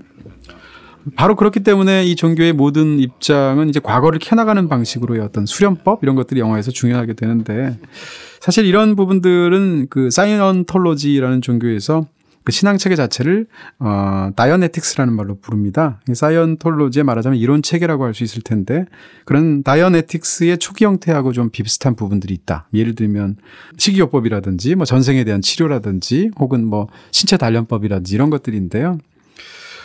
근데 이게 구체적으로 사이언톨로지랑 어떻게 비슷한가는 사실 영화에서 전혀 중요한 맥락이 아닙니다. 거기서는 다만 일종의 어떤 약간의 모티브를 가져왔다 정도로만 이해하시면 되지 않을까 싶은 생각들이 있고요. 공식적으로 감독 자체도 이 마스터가 나오고 나서 미국에서도 사이언톨로지와의 연관성 같은 것이 가십으로 굉장히 화제가 됐었는데 폴 토마스 앤더슨 자체가 사이언톨로지에서 최소한의 영감을 받은 건 사실이지만 이 영화 속의 이 더 코즈는 사이언톨로지랑 관계가 없다라고 공식적으로 부인하기도 했고요. 그럼에도 불구하고 몇몇 부분들은 분명히 사이언톨로지를 떠올리게 하는 것은 사실이죠. 대표적으로 사이언톨로지를 만들었던 론 하버드 자체가 원래 SF 소설가였는데요. 이 론 하버드가 해군이었었고요. 2차 세계대전에. 해군으로 복무하다가 그때의 어떤 상흔 때문에 병원에서 어떤 정신과 치료를 받았고 거기서 퇴원하고 나서 그 사이언톨로지의 믿음 체계라고 일컬어지는 것을 만든 해가 1950년입니다. 바로 영화 속에 1950년에 펼쳐지는 이야기잖아요. 이런 부분에서 대강의 얼개는 론 하버드 그리고 또 사이언톨로지의 이야기하고 겹치는 것은 사실이다라는 얘기죠. 근데 이런 이야기는 드릴 수 있습니다. 그럼 대체 이런 그 사이언톨로지 이야기를 왜 영화 속에 끌어들였을까? 그렇다고 해서 이 영화가 사이언톨로지 혹은 특정 종교에 대해서 그 종교를 옹호하거나 반대로 비판하기 위한 맥락으로 영화를 만든 것은 전혀 아니지 않습니까? 이 영화 속에서 사실 종교에 대해서 별로 비판적이지도 않고 그렇다고 또 그 종교를 굉장히 옹호하는 것도 아니에요. 오히려 그 종교의 초기 모습만 보여주기 때문에 저게 종교야? 라는 느낌이 들 정도로 덜 종교적으로 보이기까지 하는데, 영화에서 사실은 이 종교에 관련된 맥락들은 대부분 서브텍스트의 구실을 하는데, 이 종교 자체의 맥락이 영화에서는, 이 이야기에서는 뭐 말하자면 복종이라든지 지배라든지 뭐 권력이라든지 편집증이라든지 이런 보다 더 다른 테마를 다루기 위한 재료를 제공하는 정도에 그치고 있다. 이렇게 저한테는 보입니다. 다시 말해서 이 전쟁의 상흔으로 괴로워하고 있는 프레디와 랭카스터는 또 다른 측에서 이야기인데, 이 두 가지를 엮을 때 이제 신흥 종교를 굉장히 중요한 그런 어떤 마당으로 활용한 것이 아닌가라는 느낌이 드는데요. 그럼에도 불구하고 종교적인 이야기가 프레디하고 완전히 무관하다면 사실은 굉장히 서사의 낭비가 되겠죠. 근데 이 종교에서 하고자 하는 것은 사실은 프레디의 내적인 모험과 핵심이 맞닿아 있다는 것은 지적해야 된다는 얘기입니다. 무슨 얘기인가 하면, 이 영화 속에서 프레디는 사실은 과거에 굉장히 순수했던 시간이 있어요. 그것은 도리스를 사랑했던 시간이죠. 근데 그 시간은 자기의 실수로 어찌됐건 망실되어 버렸습니다. 상실한 거죠, 순수를. 그리고 나서 그 이후에는 타락의 과정들이 있었습니다. 뭐 근친상간도 있었고 살인도 있었고 수많은 악담과 뭐 음행과 등등의 많은 것들이 있게 되는데, 그래서 본인은 자기가 상실한 것이 있기 때문에 그것을 또 감히 떠올리지 못하게 되는데, 기본적으로 이 더 코즈라는 이 극 중에서 랭카스터가 만들어내는 종교는 과거의 어떤 최초의 순간으로 되돌아가서 그 누대에 걸친 고통을 없애는 방식의 치료법을 쓰고 있다는 거죠. 그것은 사실은 프레디가 해나가야 할 내적 모험의 핵심이라는 겁니다. 그 가장 깊은 곳에 자리 잡고 있는 순수, 다시 말해서 도리스와의 관계가 이 모든 이야기 속에 중심에 사로잡혀 있고, 그것을 영화 속에서 최초로 끄집어내준 사람이 바로 랭카스터죠. 그런 의미에서 본다면 이 더 코즈라는 이 집단에서 목표로 삼는 그 방향과 프레디라는 사람이 자신의 인생에서 그렇게 뒤틀리고 내면이 붕괴된 것을 그 가장 기본적인 것으로서 되돌아가는 과정이 사실은 정확하게 일치한다는 거고요. 그런 면에서 이 더 코즈나 혹은 더 코즈가 연상시키는 사이언톨로지의 맥락을 끌어들인 것이 아닌가 싶은 추측이 되는 겁니다. 다시 말해서 더 코즈라는 극중의 집단에서 바라보는 인간과는 과거는 완벽했다라는 거죠. 최초의 인간은 완벽했는데 그것이 수많은 어떤 윤회 같은 것을 거쳐서 그 이후에 그 삶을 사는 과정에서 수많은 고통들이 축적되는 바람에 지금과 같은 이런 모습이 되었으니까, 그로부터 해결하기 위해서는 그 최초의 완벽했던 과거로 돌아가야 된다. 그것을 다양한 어떤 최면술이라든 이런 방식을 통해서 극중에서 종교 집단에서는 그 집중적으로 그 과거로 돌아가기 위한 어떤 방식들을 사용하고 있죠. 근데 이런 것은 아까도 말씀드린 것처럼 프레디 자체가 자신이 망쳐버렸던 최초의 완벽했던 순간이 있다는 겁니다. 그것이 바로 도리스와의 어떤 순수했던 사랑이었을 텐데, 그 사랑을 본인이 망쳐버리기도 했고, 또 그 이후로 시간이 지나면서 본인이 저지른 수많은 어떤 안 좋은 부분으로 인해서 생겨난 그런 고통스러운 지금 내면이 붕괴된 과정이 있었다는 거죠. 그러니까 사실은 프레디는 최초의 순간으로 돌아가고 싶지만 본인은 돌아갈 용기가 없는 거죠. 그렇지만 코지에 들어감으로 인해서 코지에서는 바로 그런 일을 하는 것이 그쪽의 어떤 훈련법이기 때문에 그 속에서 자신의 어떤 가장 깊고도 내밀하고도 아팠던 도리스와의 기억으로 돌아가게 된다라는 설정이라는 것입니다. 그렇게 들어간 프레디는 코지에서 정말 핵심적인 역할을 하게 되죠. 일단 가장 충실한 행동대장입니다. 기본적으로 어떤 지적인 신앙 체계를 만들어내는데, 랭카스터는 말하자면 뭐 지식인 같은 사람이고 그런 종교인일 텐데, 본인이 너무나 마음에 신흥 종교를 만든 상황에서 사회적인 시선이 굉장히 따뜻할 리가 없죠. 그래서 그런 것과 싸워나가야 되는데, 그 상황에서 함부로 폭력을 자기가 구사할 수는 없습니다. 왜냐하면 자신은 굉장히 점잖은 교주니까. 그런 상황에서 프레디는 자기 손에 흙이 묻든 피가 묻든 신경 쓰지 않고 마구 행동하는, 손봐주고 싶은 사람이 있으면 대신 손봐주는 그런 사람이라는 거죠. 그런 의미에서 가장 충실한 행동대장의 역할을 했다는 거고요. 결과적으로. 반면에 그렇게 하고 있기 때문에 이 랭카스터의 입장에서는 굉장히 골칫거리이고 근심거리이고, 또 이 집단 내에서 프레디가 차지하고 있는 아웃사이더적인 입장 때문에 상대적으로 랭카스터가 노심초사하는 부분들이 생기게 되는 거죠. 자, 근데 결국 프레디는 코지를 떠날 수밖에 없습니다. 영화 끝까지 보게 되면. 왜 그런가라는 부분인데, 결국은 코지의 핵심은 과거에 완전했던 순간으로 돌아가는 건데, 프레디도 돌아가고 싶었지만 돌아가봤자 거기에는 이미 모든 것이 망실되고 없어져 버렸다 라는 것을 발견했기 때문입니다. 영화의 초반에는 거길 돌아갈 용기가 없어서 못 돌아갔던 거고, 그런데 일종의 그 선실 밑에서 랭카스터와 대화를 통해서 그 순간을 처음으로 플래시백의 형태로 떠올리게 되죠. 그리고 마지막이 되면 오토바이를 타고 그 코즈를 떠나게 되죠. 떠났을 때의 코즈는 처음의 코즈하고 다릅니다. 처음의 코즈는 제대로 체계도 안 잡힌 그런 이상한 형태의 종교 집단이었지만 극중에서 시간이 흐르고 그런 상황 속에서 어느 정도 틀이 잡힌 상태의 위치까지 코즈가 오르게 되죠. 아울러 프레디조차도 그 순간이 이르게 되면 오토바이를 탄 채 결국은 코즈를 떠나게 되는데, 떠나서 한 일이 뭔가를 생각해 보시면 바로 자기가 찾아가길 두려워했던, 그러나 단 한순간도 잊지 못했던 그녀에게로 찾아가는 거죠. 그래서 무려 7년 만에 바로 도리스를 찾아가지만 도리스는 이미 결혼을 했고, 결혼을 해서 거기를 떠났다는 사실을 그녀의 어머니로부터 전해 듣게 됩니다. 다시 말하자면 프레디는 돌아갈 과거가 없는 거죠. 그런 측면에서 본다면 코지의 세계관과 양립할 수가 없는 거죠. 그런 의미에서 결국은 이런 어떤 내적인 모험을 생각한다면 프레디는 코지를 떠날 수밖에 없었다. 다시 말해서 랭카스터와 헤어질 수밖에 없었다는 어떤 방향상의 어긋남이 이 영화의 후반부에 등장하게 된다는 것입니다.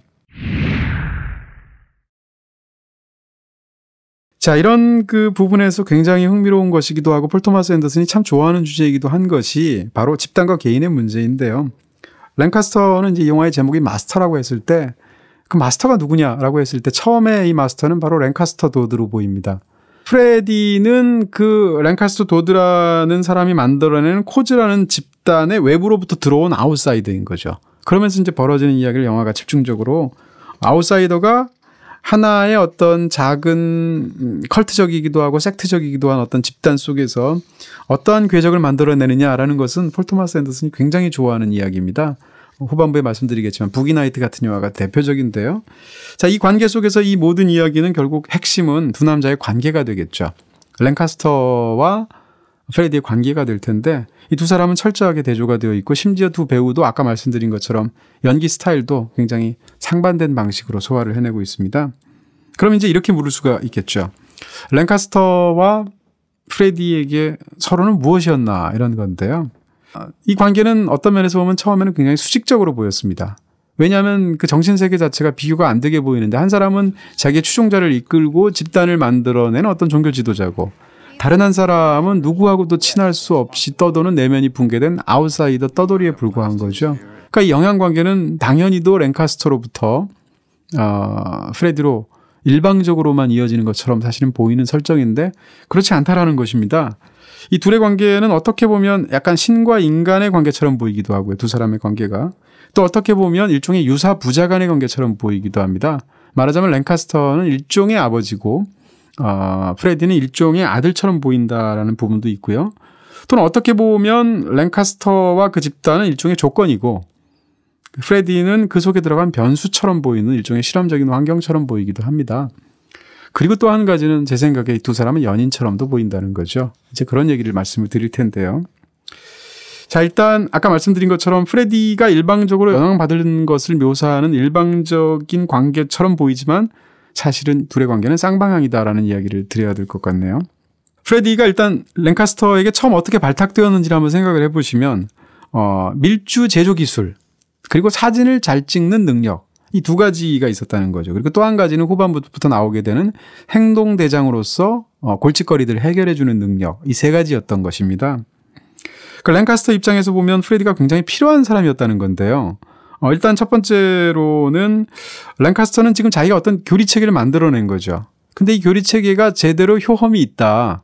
혹은 사람들을 제대로 뭐 구원을 하든 아니면 육체 감옥에서 해방을 하든 어떤 식으로든 이렇게 하는 어떤 그런 시스템을 만들어냈는데 그 시스템이 효과가 있다는 것을 증명을 해야 됩니다. 근데 그럴 때 프레디라는 사람이 최적으로 보였다는 거죠. 이게 종교의 초기이기 때문에 바로 그 이유는 프레디가 육체의 감옥에서 일종의 폐소공포증을 느끼는 것 같은 사람이었다는 설정이었을 텐데 그러한 사람을 자신의 눈앞에서 자기의 용적 논리와 영적 체계를 통해서 해방을 시키는 걸 보여주면 당연히 수많은 신도들을 규합하는 데 결정적인 교보제가 되지 않겠습니까? 그러면 필요했다라는 것이고, 두 번째는 그것을 이 남자를 통해서 성공하는 것을 해내고 싶은 일종의 도전의식 같은 것이 이 최초의 이 집단을 만들어내는 사람에게 있었을 것이다 라는 거죠. 반면에 프레디는 이제 집단의 일부분으로 소속되기를 원하는 아웃사이더로서의 희망이 있었다는 겁니다. 기본적으로 세상을 떠돌면서 정주하지 않고 부박하게 떠도는 사람이기 때문에 드디어 자기를 따뜻하게 맞아주는 최초의 집단을 만난 거죠. 거기서 인정받고 싶은 마음도 있고 거기서 닻을 내리고 싶은 마음도 있었던 거죠. 그런 상황에서 랭카스터는 프레디를 일종의 자기의 신념체계를 그대로 따르는 정신적인 아들처럼 생각했다는 겁니다. 바로 이런 설정을 위해서 실제 아들하고는 불화하고 있다는 설정을 집어넣은 거예요. 영화에서 보시게 되면 랭카스터에겐 이미 아들과 딸이 있습니다. 그리고 이 아들과 딸도 신도로서 굉장히 중추적인 역할을 하죠. 근데 중간에 그 테라스에서 아들이 프레디한테 하는 얘기를 보면 자기 아버지가 말하는 저런 종교적인 설파를 하나도 믿지 않고 그것을 냉소하는 그런 대사를 아들이 하고 있죠. 그러니까 이 아들은 믿지 않은데 다만 아버지가 하고 자기는 거기서 또 위세를 부릴 수 있고 또 경제적인 안락함을 누릴 수 있으니까 그냥 믿는 척했던 거죠. 그러니까 다시 말해서 랭카스터의 육체적인 아들은 믿지 않는 아들이지만 그의 정신적인 아들인 멀리서 이 집단에 오게 된 아웃사이더인 프레디는 그것을 믿는 것처럼 보였다라는 거죠. 그런 의미에서 이런 단순히 육체의 아들을 대체하는 정신적인 아들로서 유사 부자 관계가 두 사람한테 성립한다. 이렇게 말씀을 드릴 수가 있다는 겁니다. 그런데 여러분이 이제 마지막으로 결별하는 런던에서 장면을 생각해 보시면 런던까지 가서 마지막으로 랭카스터를 다시 만나게 될 때 프레디가 제일 먼저 만난 사람은 아들이었습니다. 다시 말해서 그 아들의 위치를 그 순간 확인하게 되는 순간 그 육체의 아들 앞에서 정신의 아들은 더군다나 지금은 화합하거나 거기에 녹아 있을 수 없는 위치가 되었기 때문에 떠날 수밖에 없다는 거죠. 이런 것을 일종의 유사 부자의 관계 속에서 풀어낼 수 있다. 이런 얘기고요. 그리고 개인적인 문제도 있었을 것입니다. 랭카스터 입장에서는 자기가 어떤 집단의 리더가 됐습니다. 그 집단을 자기가 만들었어요. 더군다나 그 집단은 종교적인 집단입니다. 그런 상황 속에서 아주 엄격하게 행동을 해야 되는데 본인에게 이 프레디의 밀주가 일종의 숨 쉴 수 있는 일탈과 자유를 제공했다라는 얘기인 거죠. 그러다 보니까 이제 중간에서 술 먹고 이렇게 해롱해롱 되면서 신도들하고 춤을 추기도 하고 그것이 술에 취해서 바라보는 프레디 입장에서는 마치 여신도들이 전부 다 벌거벗은 상태에서 춤을 추는 것 같은 환상으로 보이기도 하는데 바로 그런 일을 보다 못한 이 맥베스 부인 같은 무시무시한 메리 입장에서는 세면대에서 특정한 행동을 남편에게 하면서 몰아붙이게 되는 거죠. 그러지 말라고. 그래서 말하자면 어떻게 보면 랭카스터에게 이 메리는 좀 더 강해지고 보다 더 완벽해지고 보다 더 철통 같은 사람이 되어라라고 몰아붙이는 입장을 가지고 있고 반면에 프레디는 그런 그에게 숨쉴 구석을 주면서 내적으로 교류하는 사람의 역할을 하고 있다는 거죠. 그런 의미에서 메리와 프레디는 친해질래야 친해질 수가 없고 결국 어느 지점을 넘어서게 되면 시종일관 대립하는 관계가 될 수밖에 없습니다. 결국 이 영화에서 마스터가 초반에 만약에 랭카스터라고 말을 한다면 이 마스터 역시 불완전한 인간이라는 얘기고요. 그런 불완전한 인간이 또 다른 불완전한 인간인 프레디를 만나서 사실은 어떤 집단의 지도자지만 벌어지는 그 이야기들 영화가 정말 이상하고도 흥미진진하게 그려내고 있다 이렇게 볼 수 있습니다. 그리고 또 한 가지 이런 얘기를 할 수 있습니다. 이 영화 속에서 굉장히 중요한 장면이 선실에서 처음으로 제대로 진지하게 랭카스터가 묻고 프레디가 일련의 자기 어떤 근친상간을 포함한 그런 고백을 하는 장면이 있을 텐데요. 그 장면은 아마 두 사람을 송두리째 바꿨을 겁니다. 일단 프레디는 바꿨겠죠. 왜냐하면 누구한테도 그런 고백을 한 적이 없을 것이고 영화의 초반부에 그 정신과 진료를 받는 장면이 있죠. 군에서 제대를 하고 나서 그 상흔을 치료하기 위해서 정신과 의사한테 상담하는 장면이 있는데 그때 살짝 도리스에 관한 얘기를 포함한 얘기를 하려다가 그냥 안 하는 장면이 있습니다. 그러니까 누구에게도 얘기를 하지 않았겠죠. 근데 그런 정신과 의사한테 진료를 받는 것 같은 유사한 그런 행동을 이번엔 두 번째로 랭카스터 앞에서 하게 될 때는 그 내적인 것을 다 드러내게 된다는 거죠. 그런 의미에서 프레디는 자신의 내면의 상처와 그 모든 혼란을 그대로 보여준 최초의 사람이 랭카스터니까 그 랭카스터한테 애착을 느낄 수밖에 없는 거죠. 반면에 랭카스터 입장에서는 이제 막 집단을 만들고 종교를 만들었습니다. 근데 자기한테 진심으로 대하기도 했고 또는 자기가 지금 막 만들어내는 그런 체계 속에서 가장 잘 작동해서 가장 내적인 아픔을 드러내는 사람을 최초로 발견한 거거든요. 그러니까 이 랭카스터 입장에서도 프레디가 너무나 중요한 사람이라는 거죠. 그러니까 그 선실 속에서 두 사람이 주고받았던 그 내밀한 대화는 영화에서도 굉장히 인상적으로 묘사가 되어 있고 그 두 배우의 힘이 너무너무 강력하고 심지어는 조명이나 이런 모든 것들도 그 두 사람의 상황 속에 집중하도록 되어 있는데 그런 것이 두 이야기에 얼마나 큰 작용을 한 어떤 원점 같은 그런 경험이었을까를 상상하게 해줍니다.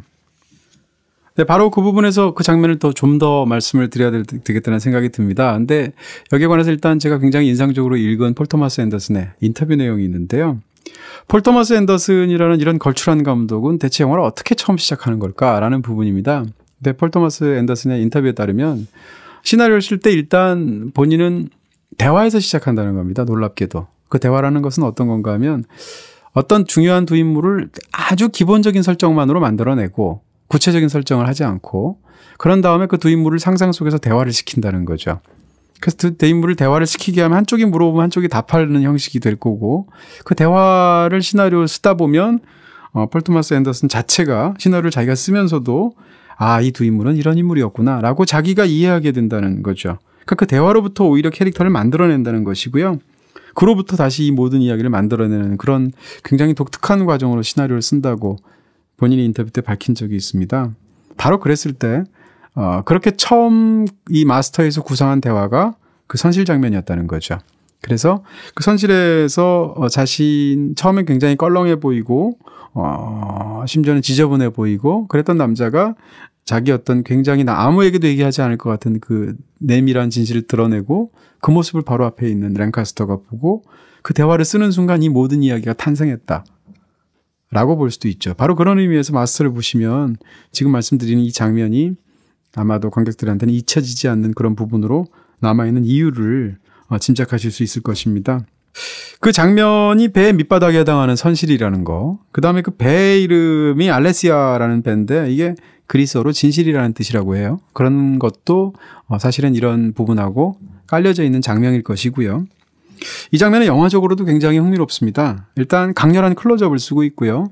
기본적으로 쇼트와 역쇼트의 관계로 두 사람을 갈마들면서 편집을 하거나 촬영하는 방식을 쓰고 있는데 기본적인 장치가 거의 없습니다. 그러니까 영화 속에서 등장하는 것이 사실상 두 사람만 있는 것처럼 보이죠.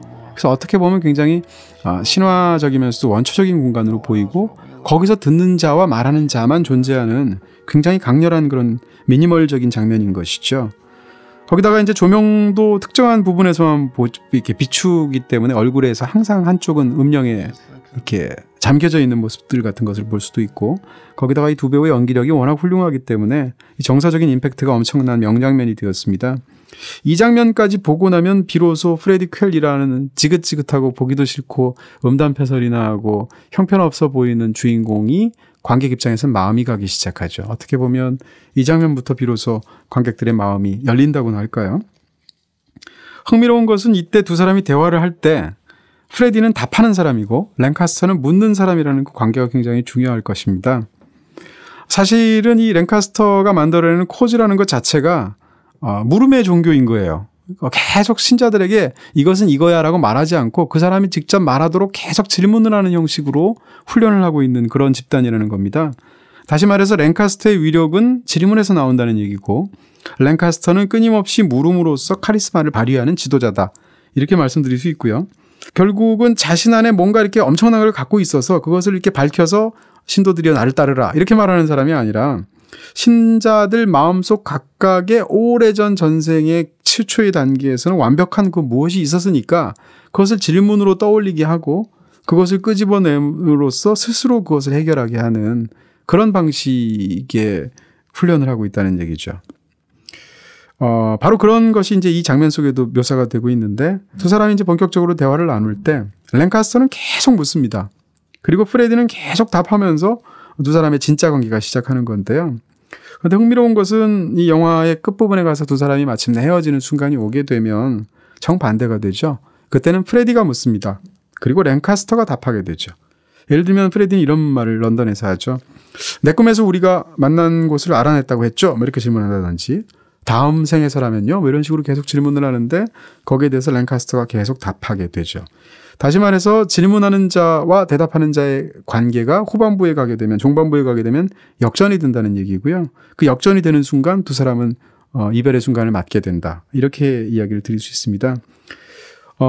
다시 말해서 이 랭카스터의 모든 힘이 질문하는 데서 나왔다면 질문하는 자를 영화 속에서는 마스터라고 말할 수 있을 것이고, 그렇게 본다면 후반부에서 마스터는 랭카스터가 아니라 프레디라는 얘기죠. 그것을 어떻게 할 수 있냐면 그 다음 장면에서 할 수 있습니다. 그렇게 해서 결별한 이후에 바에서 한 여자를 만나죠. 그래서 눈짓을 하고 만나서 두 사람은 육체적인 관계를 갖게 되는데, 그때 육체적인 관계를 갖는 중간에 바로 프레디는 질문을 합니다. 그리고 여자로 하여금 대답을 하게 하죠.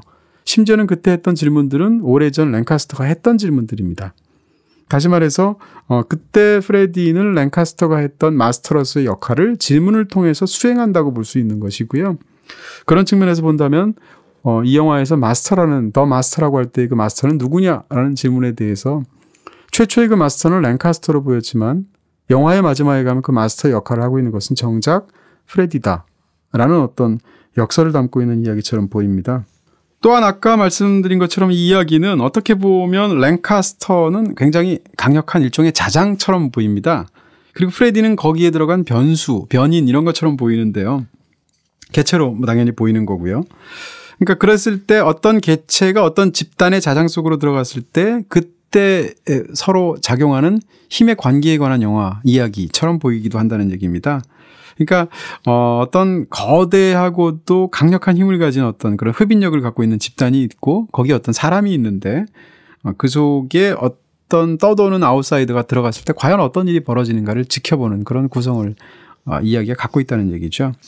말씀드린 것처럼 프레디는 방랑하는 인물, 정주하지 않는 인물이라면 정반대로 랭카스터는 정주하는 인물이라고 말할 수 있습니다. 떠돌아서야 집단을 유지할 수가 없을 테니까.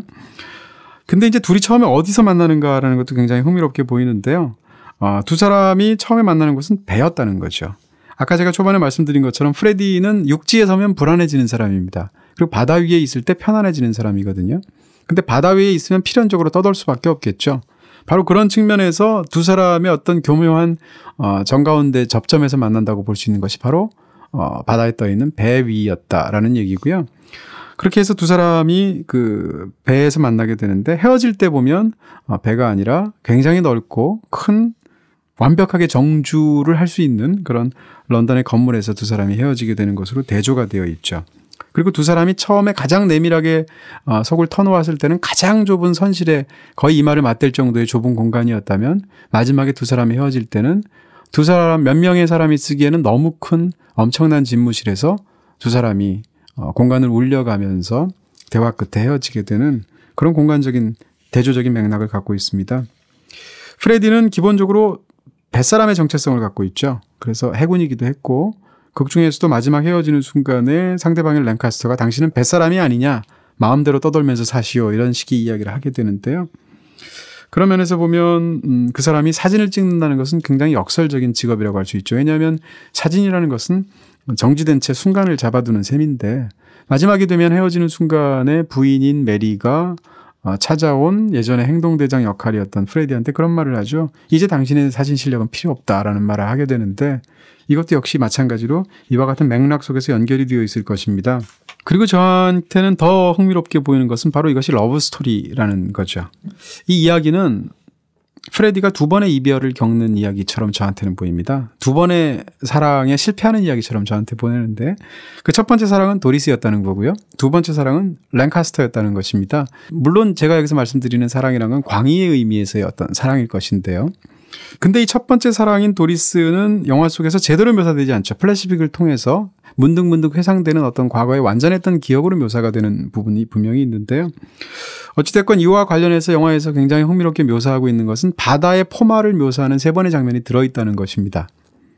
영화가 딱 시작되자마자 아마 배의 후미 쪽인 것 같고 후미 쪽에서 이 뒤에 이 배가 물살을 가르고 나가면 그 뒤에 포말이 막 부서지는 것을 통해서 영화가 첫 장면을 보여주는 것이 아마 기억이 나실 텐데요.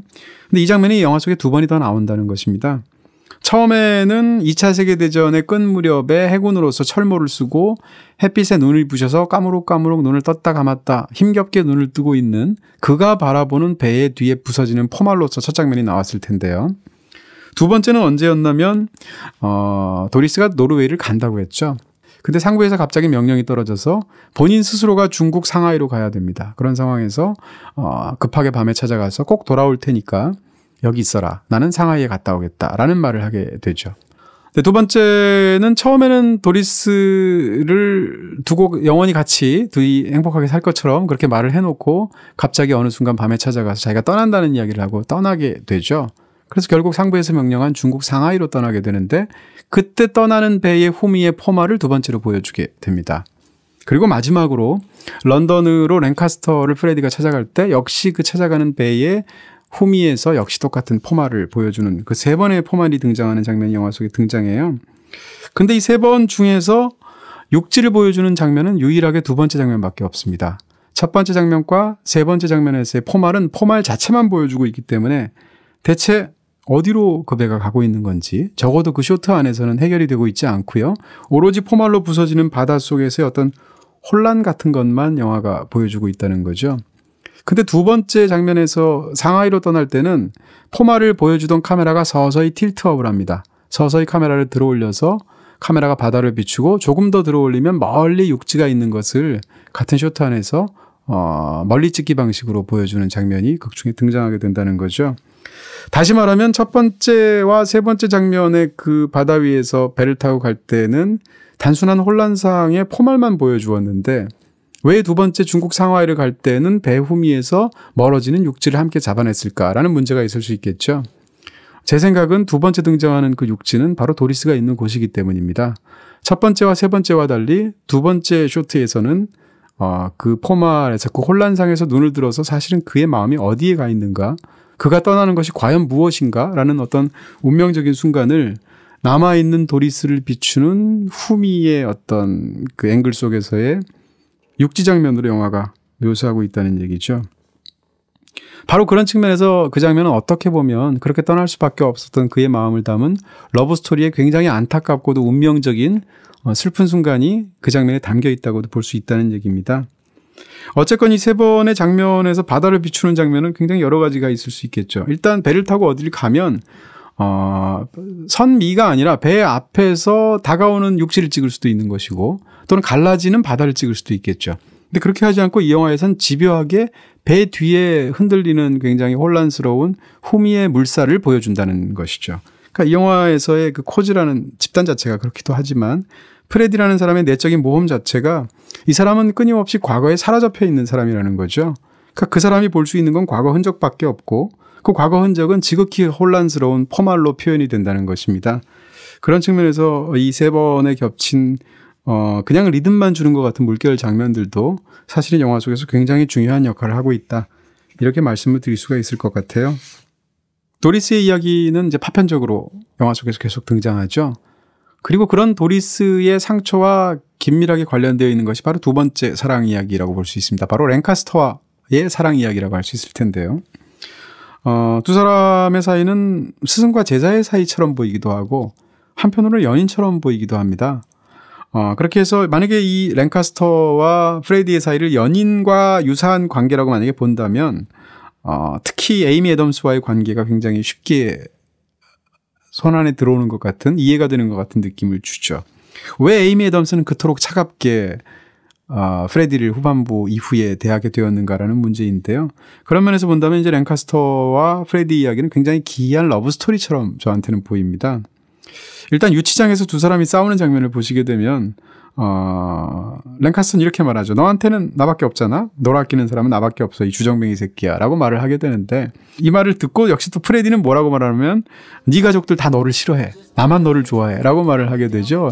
사실은 세상에서 너밖에 없고 너 주변에는 나밖에 없다라는 걸 확인시켜주는 어떻게 보면 과격해서 그렇지 이 자체가 굉장히 사랑의 말이라는 생각이 드는 거고요. 그렇게 두 사람은 세상에 단 하나밖에 없는 존재라는 뜻인 거죠.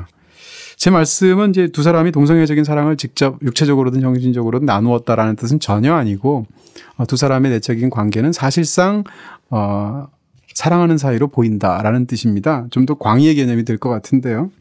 어쨌건 이렇게 두 사람은 서로가 서로에 대해서 의존할 수밖에 없는 이유가 이런 감정적인 이유가 있게 되는데 이런 장면들이 어떻게 보면 불필요하게도 보이는 바닥을 서로 막 함께 구르면서 웃으면서 레슬링 하듯이 장난치는 장면이 있지 않습니까? 그 장면 자체는 사실상 제가 볼 땐 러브씬처럼 보인다는 겁니다. 그리고 그 장면 이후의 장면이 바로 랭카스터 입장에서 집중적으로 세 가지 방식을 통해서 그의 내면을 해방시켜주는 훈련을 집중적으로 시켜주는 장면으로 이어지게 되거든요. 그런 측면에서도 두 사람의 어떤 감정적인 교류 같은 것이 이런 장면들 깊숙이 담겨져 있는 것으로 보입니다. 이제 종반부 부분이 뭐 영화에서 가장 중요할 테니까 그런 부분들을 한번 따라가면서 감춰진 것들 혹은 드러난 것들의 어떤 함의를 한번 살펴보는 것이 어떤가 이런 생각이 드는데요. 일단 오토바이를 타고 그 집단을 충동적으로 떠나게 되죠.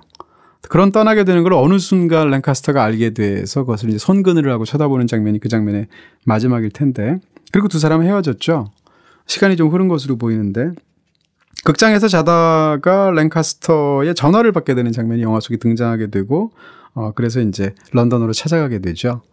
근데 그 장면은 이제 보기에 따라서 굉장히 달라 보이는데 저한테는 그 장면이 완벽하게 꿈으로 보입니다.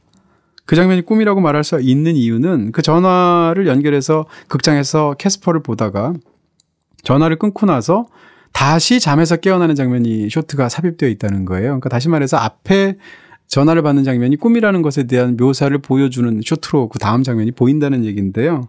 그리고 실제로 두 사람이 런던에서 만났을 때 내 꿈속에서라고 표현을 하면서 본인이 부른 것을 지칭하는 대사가 등장합니다. 그 말인즉슨 극장에서 일어난 일들은 사실은 꿈속에서 사실은 랭카스터가 나를 찾았다라고 본인의 소망이 투사된 꿈을 프레디가 꾼 것처럼 보이는 거죠. 바로 그렇기 때문에 마지막 장면에서 그 인물들은 프레디가 올 것을 예상하지 못하고 있었기 때문에 서로 다른 반응을 보이고 있는 거죠.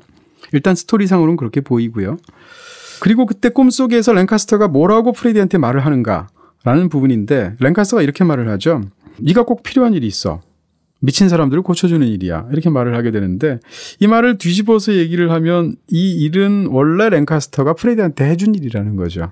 다시 말해서 이제는 네가 마스터의 역할을 수행해달라라는 요청이라는 겁니다. 그러니까 실제로 런던에 가서 두 사람이 했던 이야기 혹은 그 이후에 바에서 여자를 만나서 했던 이야기들을 보시게 되면 그 이유는 이후는 제가 말씀드린 것처럼 사실상 마스터가 했던 일들을 프레디가 수행하는 쪽으로 변화가 되게 되죠. 그리고 또 한 가지는 그때 그 캐스퍼를 보고 있었다는 건데요. 만화 영화. 그 캐스퍼에서 들리는 대사가 이런 대사입니다. 보고 있었던 영화의 장면이 X표가 되어 있는 곳에 보물을 묻어놨는데 선장은 지금 배를 떠나면 안 되기 때문에 내가 대신할게. 이런 대사였습니다. 그 말인즉슨 선장인 마스터가 지금 보물을 찾는 일을 못하고 있으니까 내가 선장의 역할을 수행하겠다라는 대사라는 거죠. 그러니까 이 대사 역시도 마스터 역할을 대신 수행하는 의미가 있다는 얘기입니다. 그러니까 지금 말씀드린 두 가지 장면은 실제로 랭카스터가 한 말이 아니죠. 프레디의 꿈속에서 자신의 상상이 투여가 된 건데 이런 상상조차 사실은 프레디가 랭카스터를 영원히 떠날 수밖에 없는 그런 내적 심리를 담고 있다는 얘기죠. 이 영화를 전체적으로 보면 두 번의 장면을 통해서 사실은 이 프레디가 두 번의 치료를 받는 과정이라고 볼 수 있습니다. 처음에 그 군의관처럼 보이는 그 전쟁에서의 상흔을 진료하는 장면들이 나오게 되는데 그때 굉장히 이상한 대화를 하죠. 하나는 뭔가 하면 미리 알고 있는 의사가 물어봅니다. 자네 환상을 본다면서 이렇게 하니까 환상이 아니고요. 꿈입니다. 라고 하면서 아버지와 어머니와 함께 고향에서 웃으면서 술 마시는 꿈 얘기를 합니다. 우리가 알고 있는 프레디는 이런 일을 현실에서 겪은 일이 별로 없겠죠. 왜냐하면 집안이 엉망진창이었고 그것이 이 인물의 붕괴의 하나의 어떤 원인을 제공했기 때문에 그래서 이제 영화 속에서는 꿈인 건데 굳이 의사는 그걸 환상이라고 표현하는데 굳이 프레디는 그것이 환상이 아니고 꿈이다라고 정정을 하고 있죠. 그 영화 속에서 런던에 갔을 때 메리가 몰아붙일 때 나에게 꿈이 있었는데 라는 식으로 이야기를 하게 되고 이 인물은 끊임없이 꿈을 꾸는 인물로 영화 속에서 묘사가 되죠. 다시 말해서 그 일들을 환상이라고 보고 있는 군 정신과 전문의와 그게 환상이 아니고 꿈이다라고 말을 자리매김을 하고 있는 프레디 사이에서는 그 얘기 화합할 수 없는 바라보는 시각의 차이가 있다는 얘기죠. 당연히 그 치료는 이루어질 수가 없겠죠. 그리고 나서 이제 후반부의 치료는 뭐 당연히 이 영화가 집중적으로 묘사하고 있는 랭카스터의 치료라고 할 수 있을 겁니다. 근데 그런 랭카스터조차도 마지막 순간에 런던에서 두 사람이 나누는 대화를 생각을 해보시면 이렇게 프레디가 물어보게 되죠. 꿈에 우리가 어디서 만난지 안다고 했죠? 라고 말을 하니까 랭카스터는 거기에 대해서 되돌아가서 기억해냈지 라고 이야기를 하고 있습니다. 그러면서 프러시아 군들, 프로이센 군들이 이렇게 사방을 포위하고 있을 때 파리에서 자기들이 전서구를 날려서 비둘기를 날려서 그 통신병으로서의 역할을 우리들이 너무 완벽하게 수행했다. 이런 말들을 하게 되죠. 근데 이 질문과 응답은 굉장히 이상해요. 왜냐하면 질문한 사람은 꿈 얘기를 하고 있는데 대답을 하고 있는 랭커스터는 기억을 얘기하고 있다는 얘기죠. 근데 기억을 얘기한다는 것은 코즈의 이 신앙체계하고는 맞습니다. 왜냐하면 전생의 기억을 떠올리는 거니까. 그렇지만 그걸 프레디는 아직도 본인은 꿈 얘기를 하고 있는 거라고 생각을 하고 있다는 얘기죠. 다시 말해서 첫 번째 정신과 전문의는 상대방의 꿈을 인정하지 않고 그걸 환상이라고 얘기했던 사람이고 두 번째 진료를 하고 있는 랭카스터 입장에서는 상대방의 꿈이 아니라 그것은 기억이라고 말을 하는 사람이라는 거죠. 그러니까 랭카스터와 그렇게 내밀한 관계를 가지고 서로 소통하는 사이였음에도 불구하고 마지막 지점에 이르게 되면 결국은 그것을 꿈으로 생각하는 사람과 기억으로 생각하는 사람 사이에서의 근본적인 차이가 있을 수밖에 없다라는 얘기입니다. 그런 의미에서 이별의 순간은 마침내 역시 또 도달할 수 있는 거죠.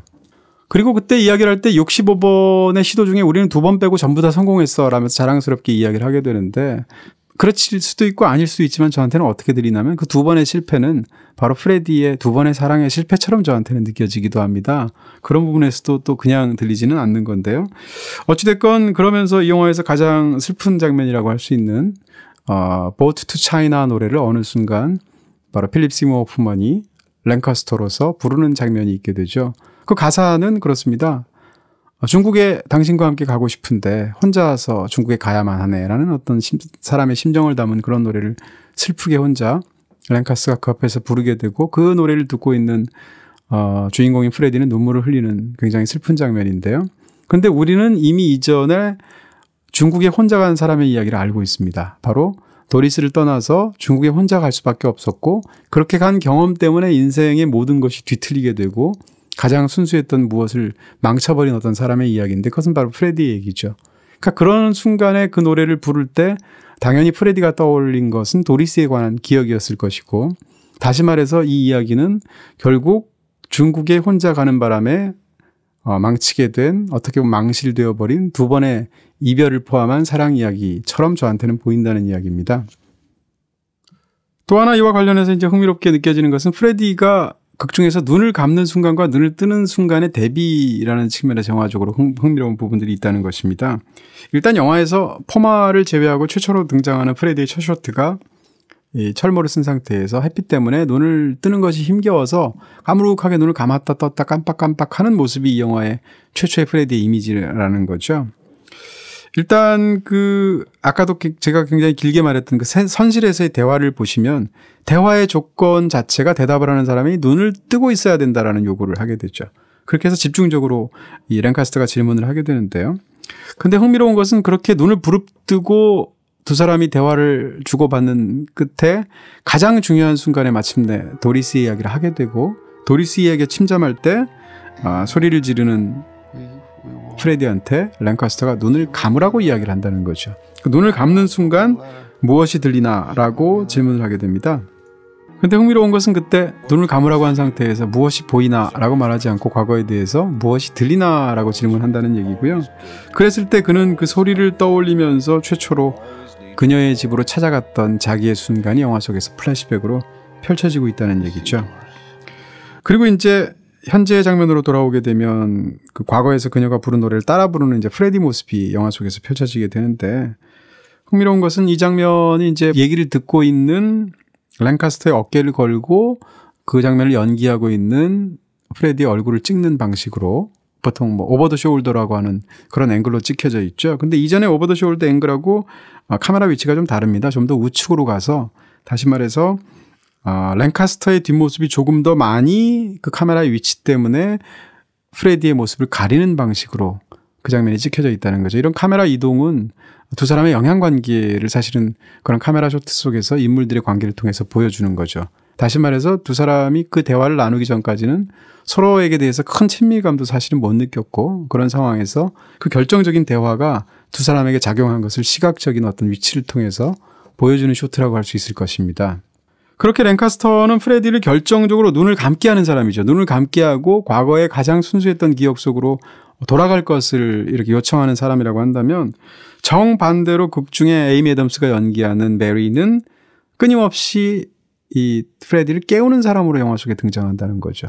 취해 있거나 잠을 자고 있거나 하면 항상 들어와서 깨우는 방식으로 이 메리의 행동들이 보이게 되는데, 계속 이런 얘기를 하게 되죠. 메리는 나는 당신이 미래에 좀 목표를 뒀으면 좋겠다 라든지 이런 방식을 하게 되는데, 마지막 순간에 런던에서 세 사람이 재회하는 장면을 보게 되면 메리는 이미 프레디에 대한 모든 기대 같은 것을 전혀 안 하는 것으로 보이고, 그런 상황 속에서 안색이 참 안 좋아 보이는데 좀 나을 수는 없나요? 라고 하니까 프레디가 이렇게 얘기하죠. 그게 그냥 납니다. 이렇게 얘기하니까 메리가 제대로 살아가는 게 힘들죠. 뭘 원해요? 이렇게 물어볼 때 역시 다시 프레디는 모르겠습니다. 꿈이 있었어요. 라고 말을 하게 되죠. 이때 꿈이 있어요가 아니고 꿈이 있었어요. 라고 과거로 얘기한다는 것이고, 꿈이 있었다는 얘기는 지금은 꿈이 없다는 얘기를 뒤집어서 한 얘기인 거죠. 그러니까 이제 마지막 순간에 메리는 그 얘기까지 듣고 나서 당신은 나을 생각도 안 하니까 이젠 당신이 필요 없다라는 말을 하게 되고 바깥으로 나가게 됩니다. 다시 말하면 이 이야기는 이 모든 일들을 거쳐서 프레디가 엄청난 교훈을 얻거나 더 나은 사람으로 훨씬 더 도약을 했거나 아니면 완전히 달라진 사람이 된 이야기가 아니라는 이야기입니다. 결국은 그냥 그 사람은 이 모든 일에도 불구하고 그냥 그대로 남아있게 된 사람의 얘기라는 얘기고요. 그런 의미에서 본다면 어떻게 보면 내적인 성장 영화가 아니라 내적인 반성장의 드라마처럼 보이는 부분들이 있다는 것이죠. 바로 그런 부분을 런던에서 랭카스터가 이런 말을 통해서 얘기를 하죠. 자넨 뱃사람이니까 이제 원하는 대로 가게. 발 붙일 곳 없는 망망대해로. 그러면서 이런 얘기를 하죠. 그 어떤 마스터도 섬기지 않고 사는 방법을 자네가 발견했다면 다른 사람들한테도 알려주겠나? 아마도 자네가 최초의 인물일 테니까 라는 굉장히 인상적인 대사를 하게 되는데요. 기본적으로 이 사람은 이 랭카스터를 만나기 전부터 뱃사람이었습니다. 해군이기도 했고 또 뱃사람의 어떤 그런 떠도는 것들로 전반부에 집중적으로 묘사가 되었으니까. 근데 이 모든 일을 겪고 나서 헤어지는 순간에도 랭카스터는 그냥 그때 그 뱃사람으로 규정하고 있다는 얘기죠. 결국은 이 인물이 어떤 이 모든 일들에도 불구하고 완전히 다른 단계로 도약한 것은 전혀 아니다라는 이야기고요. 자, 그를 통해서 결국은 두 사람은 헤어지게 되는 거죠. 말하자면 이 모든 이야기의 끝에서 프레디는 치유된 것이 아니라 이 모든 여정의 끝에서 말하자면 치유 자체를 단념하고 스스로를 원래 그대로 받아들이면서 내려놓게 되었다. 이렇게 저한테는 이야기가 보이고요. 바로 그렇기 때문에 이 영화가 많은 분들에게 이렇게 보시는 분들에게 확실한 해답을 주기보다는 대체 이게 무슨 이야기인가에 대한 어떤 혼란을 후반부가 안기고 있다는 거죠. 그러니까 결국은 이 영화는 영화 자체도 그렇고 인물 자체도 이게 해답이야. 이 영화의 결말은 이거야라는 것을 안겨주면서 말끔하게 손 털고 일어나는 스타일의 이야기는 전혀 아니라는 것이죠. 그 모든 혼란과 수수께끼를 그대로 아는 채 어떻게 보면 시작한 자리에서 마찬가지의 방식으로 끝나게 되는데, 그 시작한 자리는 바로 초반의 장면 그리고 맨 마지막 쇼트에서 기억하듯이 그토록 찾아 헤맸던 여인이 아니라 자신이 만들어낸, 심지어는 거기다가 굉장히 장난스럽게 음탕한 행동을 하기도 했던 그런 모래로 만든 여인 속에서 눈을 감은 채 옆에 누워있는 프레디의 모습을 보여주는 것이 영화의 마지막 장면이라는 것입니다. 자, 그런 의미에서 이 영화의 제목이 왜 마스터인가를 조금 생각해 볼 필요도 있지 않을까 싶습니다. 예를 들면 제목이 마스터가 아니라 예를 들어서 영어라면 어프렌티스, 그러니까 무슨 배우는 어떤 사람, 연습생 이렇게 할 수도 있고요. 또는 방랑자에서 드리프터 이렇게 말할 수도 있겠죠. 근데 The Apprentice라고 하지도 않고 The Drifter라고도 하지 않고 제목이 더 마스터라는 거죠. 근데 이 마스터는 아까 말씀드린 것처럼 영화의 한 중반부까지는 확고히도 랭카스터를 지칭하는 영화 말처럼 보이지만 중반부에 이르게 되면 그 말을, 그 역할을 그대로 승계하게 되는 바로 주인공인 프레디를 지칭하는 말처럼 보이기도 한다는 거죠. 그런 의미에서 마지막에 어떤 마스터도 섬기지 않고 사는 법을 알게 되면 알려달라고 하고, 그게 아마 네가 최초의 인물이 될 테니까라고 한 말이 인상적으로 들리게 되는 건데요. 다시 말해서 이 영화는 우리 삶에서 어떤 종류의 마스터이든 그게 마스터 없이 사는 것이 과연 가능할까? 라는 질문을 하는 영화이기도 하고, 반면에 스스로를 치유하고 싶기도 하고, 또 삶이 너무 고통스럽기도 하고, 그렇게 삶을 살아가는 세상을 조금 더 살기 쉽게 용이한 것으로 받아들이게 하기 위해서 우리가 자발적으로 추종하는 그 무엇에 관한 그런 이야기처럼 보이기도 하고요. 또는 혹은 뒤집어서 우리가 그렇게 생각했던 그렇게 모셨던 대상의 한계에 대해서 쓸쓸하게 반추하는 그런 영화처럼 보이기도 한다는 거죠. 흥미로운 것은 마지막 장면에 이르러서 바에서 만난 여자와 프레디가 육체적인 관계를 갖는 장면인데요. 사실 이 인물은 초반부터 굉장히 음탕한 말을 많이 하고 계속 여자들한테 성적인 접근을 그것도 굉장히 건달 같은 방식으로 했던 인물이죠. 근데 가만히 생각해 보시면 영화 속에서 그는 단 한 번도 섹스를 한 적이 없습니다. 맨 마지막 장면에 이르러서야 최초의 극 중에서 육체적인 관계를 가지는 장면이 그 장면이 되게 되는데요. 초반에 보시면 그렇게 모욕을 하듯이 함부로 굴었던 것은 해변에 있었던 만든 육체 영상이었고, 두 번째로 초반에 옷을 팔러 다니는 여자와 관계가 있었을 것 같은 상황이 있었는데, 그녀와 함께 이렇게 서로 음탕한 대화를 주고받을 때까지는 무슨 일이라도 할 것처럼 보였지만 정작 저녁에 데이트라는 상황에서는 그녀가 옆에 앉혀놓고 옆에서 그냥 잠만 자는 모습을 영화가 보여주고 있죠. 다시 말해서 프레디는 육체적인 관계를 전혀 갖지 않거나 가질 수 없는 남자처럼 이 영화에서 보입니다. 그리고 중반에 보시게 되면 랭카스터의 딸조차도 심지어는 그의 허벅지에 손을 올려가면서 유혹의 제스처를 취할 때 그 손을 이렇게 옮겨놓는 방식으로 거부하게 되는 모습도 볼 수 있죠. 그러니까 우리가 초반에 보았던 이 인물의 성향이라고 생각했던 것과 달리 그는 어떤 섹스에 대해서 굉장히 강박적인 거부가 있었던 남자인 것으로 보이는 건데요. 그러다가 마지막 순간에 이 모든 일이 끝나게 되면 바에서 만난 여자와 마침내 두 사람은 성적인 관계를 가지는 것으로 묘사가 됩니다. 이 섹스 장면은 저한테는 일종의 의식처럼 보인다는 건데요. 그 의식은 그의 인생 동안에 접어두었던 어떤 그 상대가 누구이든 미완의 어떤 의식이겠죠. 그것의 해소처럼 보이는 장면이 바로 그 장면이 아닌가. 바로 그렇기 때문에 그 둘이 육체적인 관계를 가지는 장면은 그 묘사에도 불구하고 무척이나 슬프게 느껴지는 맥락을 갖고 있습니다. 결국 영화의 마지막 쇼트에 이르게 되면 우리가 처음에 보았던 모습을 보게 되는데요. 해변에 만들어 놓은 여자 모래상 옆에 옆으로 누워서 눈을 감는 그의 모습을 마지막으로 영화가 끝나게 됩니다. 그때 흐르는 노래는 고전적인 팝 넘버인 Changing Partners인데요. Changing Partners란 말 자체에서 이 영화에서 그가 사랑했던, 만약에 러브스토리로 본다면 두 사람을 떠올릴 수 있을 것이고, 그런 그 두 번의 사랑조차도 지금은 또다시 Changing Partners를 해야 되는 순간을 맞으면서 영화는 이제 끝나게 됩니다. 그러면서 그의 곁에 남아있는 것은 그냥 그가 만들어 놓고 빚어놓은 볼품없는 여자 모래사항에 불과한 것이죠. 네, 이 영화의 이야기가 갖고 있는 어떤 부분들에 대해서는 집중적으로 이야기를 드린 것 같고요. 이 영화의 어떤 형식적인 부분들도 좀 말씀을 드려야 될 것 같습니다. 폴 토마스 앤더슨은 형식적인 측면에서도 언제나 창의적이고 또 세심하고도 그런 뛰어난 영화 예술가라고 말할 수 있을 것 같은데요. 당장 떠오르는 장면들만 해도 부기나이트의 첫 번째를 열었던, 그 오프닝을 열었던 그 굉장한 롱테이크 오프닝 장면이 있었고요. 또 매그놀리아 프롤로그에서도 오래된 그 뉴스릴 같은 효과를 내면서 세 가지 에피소드를 붙여내는 방식이라든지 이런 부분들이 당장 떠오르게 됩니다. 또는 평자에 따라서는 우리가 이제 옆으로 길쭉한 2.35대 1의 시네마스코프 비율을 가장 잘 쓴 영화가 우리는 흔히 보통 장대한 스펙타클을 보여주는 아라비아의 로렌스 같은 영화를 떠올리게 되는데, 그게 아니라 오히려 펀치 드렁크 러브다 이렇게 말하는 사람도 있습니다. 펀치 드렁크 러브는 말하자면 로맨틱 코미디이고 폴 토마스 앤더슨이 만든 영화인데, 그 옆으로 길쭉한 그 넓은 화면을 통해서 오히려 인물의 불안이라든지 이 남아있는 어떤 그런 부분들을 그 여백을 통해서 굉장히 절묘하게 묘사하고 있다는 얘기인데요. 이처럼 폴 토마스 앤더슨이 갖고 있는 어떤 형식적인 예민한 그런 창의성은 항상 영화를 보면서 기대되는 측면이 아닐 수 없다는 거죠. 이 마스터는 일단 기본적으로 촬영 자체가 굉장히 아름답습니다. 그리고 화면의 질감 자체도 무척이나 매혹적이라는 생각이 드는데, 기본적으로 이 영화는 65mm 필름 포맷으로 촬영이 되었습니다.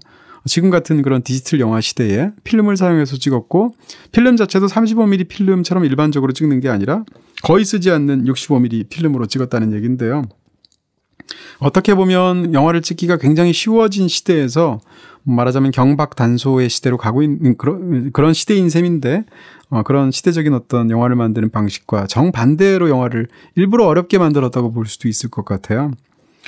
65mm 필름이나 70mm 필름으로는 지금 영화를 거의 안 찍기 때문에, 심지어는 이 마스터가 나왔을 때 그런 방식으로 촬영된 게 미국, 영국 영화에서는 16년 만이었다고 하고요. 이 마스터가 나오기 16년 전에 케네스 브래너가 햄릿 찍었는데 그때 그 영화를 70mm로 찍었다고 하니까 그야말로 16년 만에 일반적으로 찍지 않는 방식으로 65mm 필름으로 찍은 그런 작품이 되겠습니다.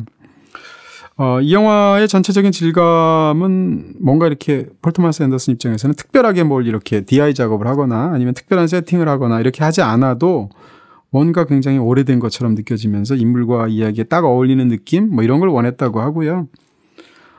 바로 그런 의미에서 처음에는 65mm 필름으로 일부만 찍고 나머지는 35mm를 찍으려고 했는데 찍다 보니까 이제 그런 질감이 더 좋게 느껴져서 무려 65mm로 전체 분량의 85%를 찍어서 이 영화가 완성이 됐다는 후일담이 있습니다.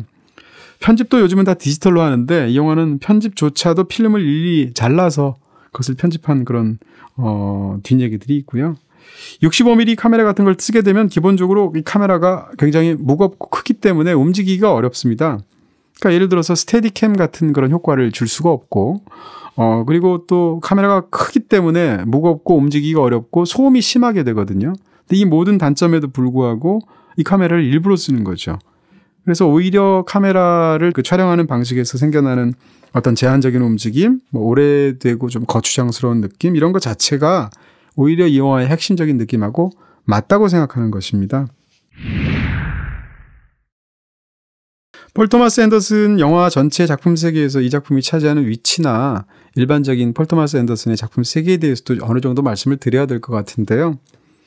일단 폴 토마스 앤더슨 영화가 제 기준으로 보면 점점 더 이야기들이 모호해지고 난해해지고 있는 것 같습니다. 그리고 점점 더 조용해지면서 어두워지는 듯한 느낌들도 있고요. 경향적으로. 다 그런 것은 아니지만. 그리고 초기에 폴 토마스 앤더슨 영화들이 갖고 있는 감상적인 느낌이 분명히 있었죠. 그래서 매그놀리아 같은 작품을 상대적으로 덜 높게 평가하는 그런 평론가들도 있는데 저는 이제 그 영화를 굉장히 좋아하는데요. 근데 초반과 달리 이런 감상적인 터치 같은 것이 폴 토마스 앤더슨 영화에서 점점 더 사라져가고 있는 것도 사실인 것 같습니다.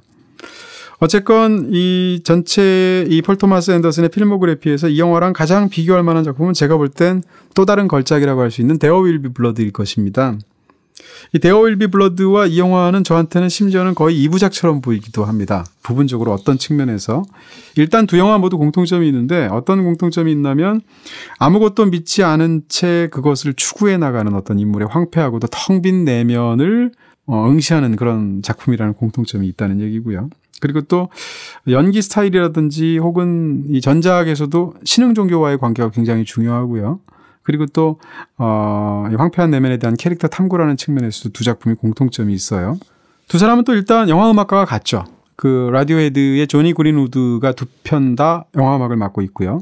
단번에 두 영화를 보시면 알 수 있는 공통점 중에 하나는 둘 다 주인공이 비호감이라는 공통점도 있습니다. 근데 이때 이전 영화들에서 부기나이트라든지 매그놀리아 같은 작품을 보면 주인공이 나쁜 짓을 해도 이게 마음이 안 가는 스타일은 아니거든요. 근데 이 데어 윌 비 블러드나 마스터 같은 영화를 보시게 되면 그런 감상적인 어떤 터치를 뺐기 때문에 주인공의 행동이 어떤 부분에서 굉장히 이해가 가지 않는 비호감 캐릭터로 다가오는 그런 부분들이 분명히 있습니다. 그리고 두 영화 모두 다 스스로 예언자로 자처하는 어떤 하나의 종교 분파를 만들어낸 인물이 등장한다. 이렇게 얘기할 수도 있을 것 같고요. 데어 윌 비 블러드와 마스터는 두 편 모두 현대 미국을 이룬 어떤 보이지 않는 힘 이런 것에 대해서 숙고하는 정말 대담하고 야심 넘치는 그런 작품이라고 말할 수 있을 것입니다. 반면에 마스터의 설정과 구조는 부기나이트랑 굉장히 비슷한 측면이 있습니다. 두 영화의 공통점은 이런 거죠. 어떤 한 아웃사이더인 떠돌이가 있습니다. 근데 그 떠돌이가 어떤 확고부동한 그런 공동체 의식을 공유하고 있는 작은 집단 속으로 들어가게 되고 거기서 카리스마 넘치는 지도자를 만나서 관련을 맺다가 나오면서 끝나는 이야기다라는 측면에서 부기나이트와 마스터는 공통점이 있다는 얘기고요. 그럴 때 그 집단은 일종의 가족이나 유사가족의 형태를 띠고 있고 주인공은 그 속에서 말하자면 단독자로서 교류를 하다가 결국은 그로부터 결별되어서 나오면서 이야기가 종료되는 그런 구조를 갖고 있다는 거죠. 마스터에서 이 코즈라는 그 집단을 다루고 있는 태도는 말하자면 폴 토마스 앤더슨의 부기나이트에서 70년대 샌프르난도 밸리의 포르노 업계를 다루는 그런 태도랑 굉장히 유사하고요. 어떻게 보면 데어 윌 비 블러드의 그 20세기 초의 오일붐을 다루는 태도하고도 부분적으로 유사한 측면이 있는 것처럼 저한테는 보입니다. 말하자면 이런 이야기들은 이제 일종의 인물들 사이에 위계가 내재가 되어 있고 상하가 있고 그리고 굉장히 특정하게 아주 강렬하면서도 외부에서 보면 좀 배관시되는 어떤 집단 속에 들어간 한 개인의 이야기라는 점에서 같다는 건데요. 폴 토마스 앤더슨의 영화에서는 이렇게 서로 대등하지 않은 일종의 유사 부자 관계 이런 것이 굉장히 중요합니다. 그래서 이런 것을 반복적으로 영화하고 있는데요. 그래서 그 부자 관계 속에서 서로 끌어당기기도 하고 밀쳐내기도 하는 그런 힘이 함께 작용하는데 대표적으로 리노의 도박사 같은 작품, 부기나이트, 매그놀리아, 데어 윌비 블러드가 전부 다 이런 유사 부자 관계를 집중적으로 탐구하고 있기도 해요. 리노의 도박사에서는 그것이 이제 그 도박을 하는 사람들의 세계일 것이고요. 그 다음에 부기나이트에서는 포르노를 찍어내는 그 사람들의 이야기니까 그 업계가 되겠죠.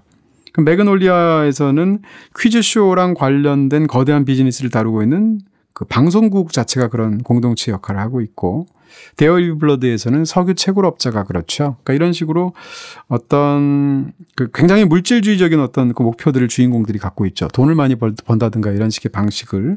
근데 그것이 뭐 신흥 종교 같은 어떤 이상한 정신주의와 맥이 닿으면서 기이한 드라마가 펼쳐지는 그런 이야기를 폴 토마스 앤더슨이 굉장히 선호하고 있는 것으로 보입니다. 마지막으로 폴 토마스 앤더슨은 특정한 시기의 어떤 시대성 이런 거를 집중적으로 살려내는 것을 굉장히 좋아하는 것 같은데요.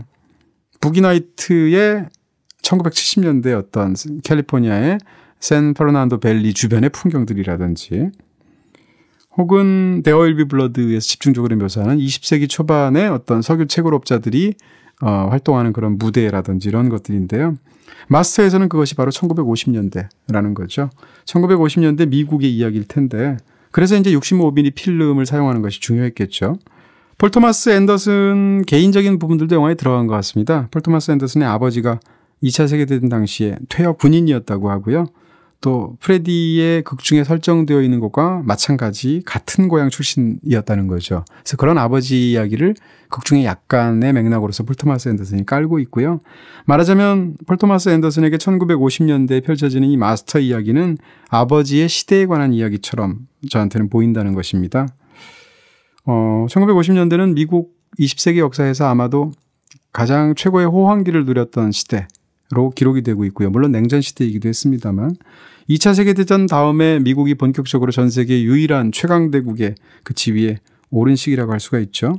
근데 그런 세계일수록 그런 시대일수록 오히려 그 번영의 그늘 속에서 그 번영의 이면 속에서 어떤 미국인들의 불안과 공허 같은 것이 있게 되는데 그것을 가장 독특한 방식의 창의적인 이야기를 통해서 소화해낸 것이 바로 오늘 여러분께 소개해드린 폴 토마스 앤더슨의 마스터인 것 같습니다. 자, 이렇게 해서 무비딥 2017년 최초의 방송을 마무리하게 됐습니다. 영화의 러닝타임만큼 제가 주저리 말이 많았던 것 같은 그런 생각이 드는데요. 그만큼이나 정말 얘기할 것도 많은 작품이기도 하고 제가 이 작품을 워낙 좋아하기도 하고 걸작으로서 여러분께 꼭 소개해드리고 싶고 설명드리고 싶은 그런 작품이어서 길어졌던 것 같습니다. 자, 저는 이렇게 해서 무비딥 이동진의 21세기의 걸작들이라는 테마의 두 번째 작품으로 다시 또 찾아뵙도록 하겠습니다. 감사합니다.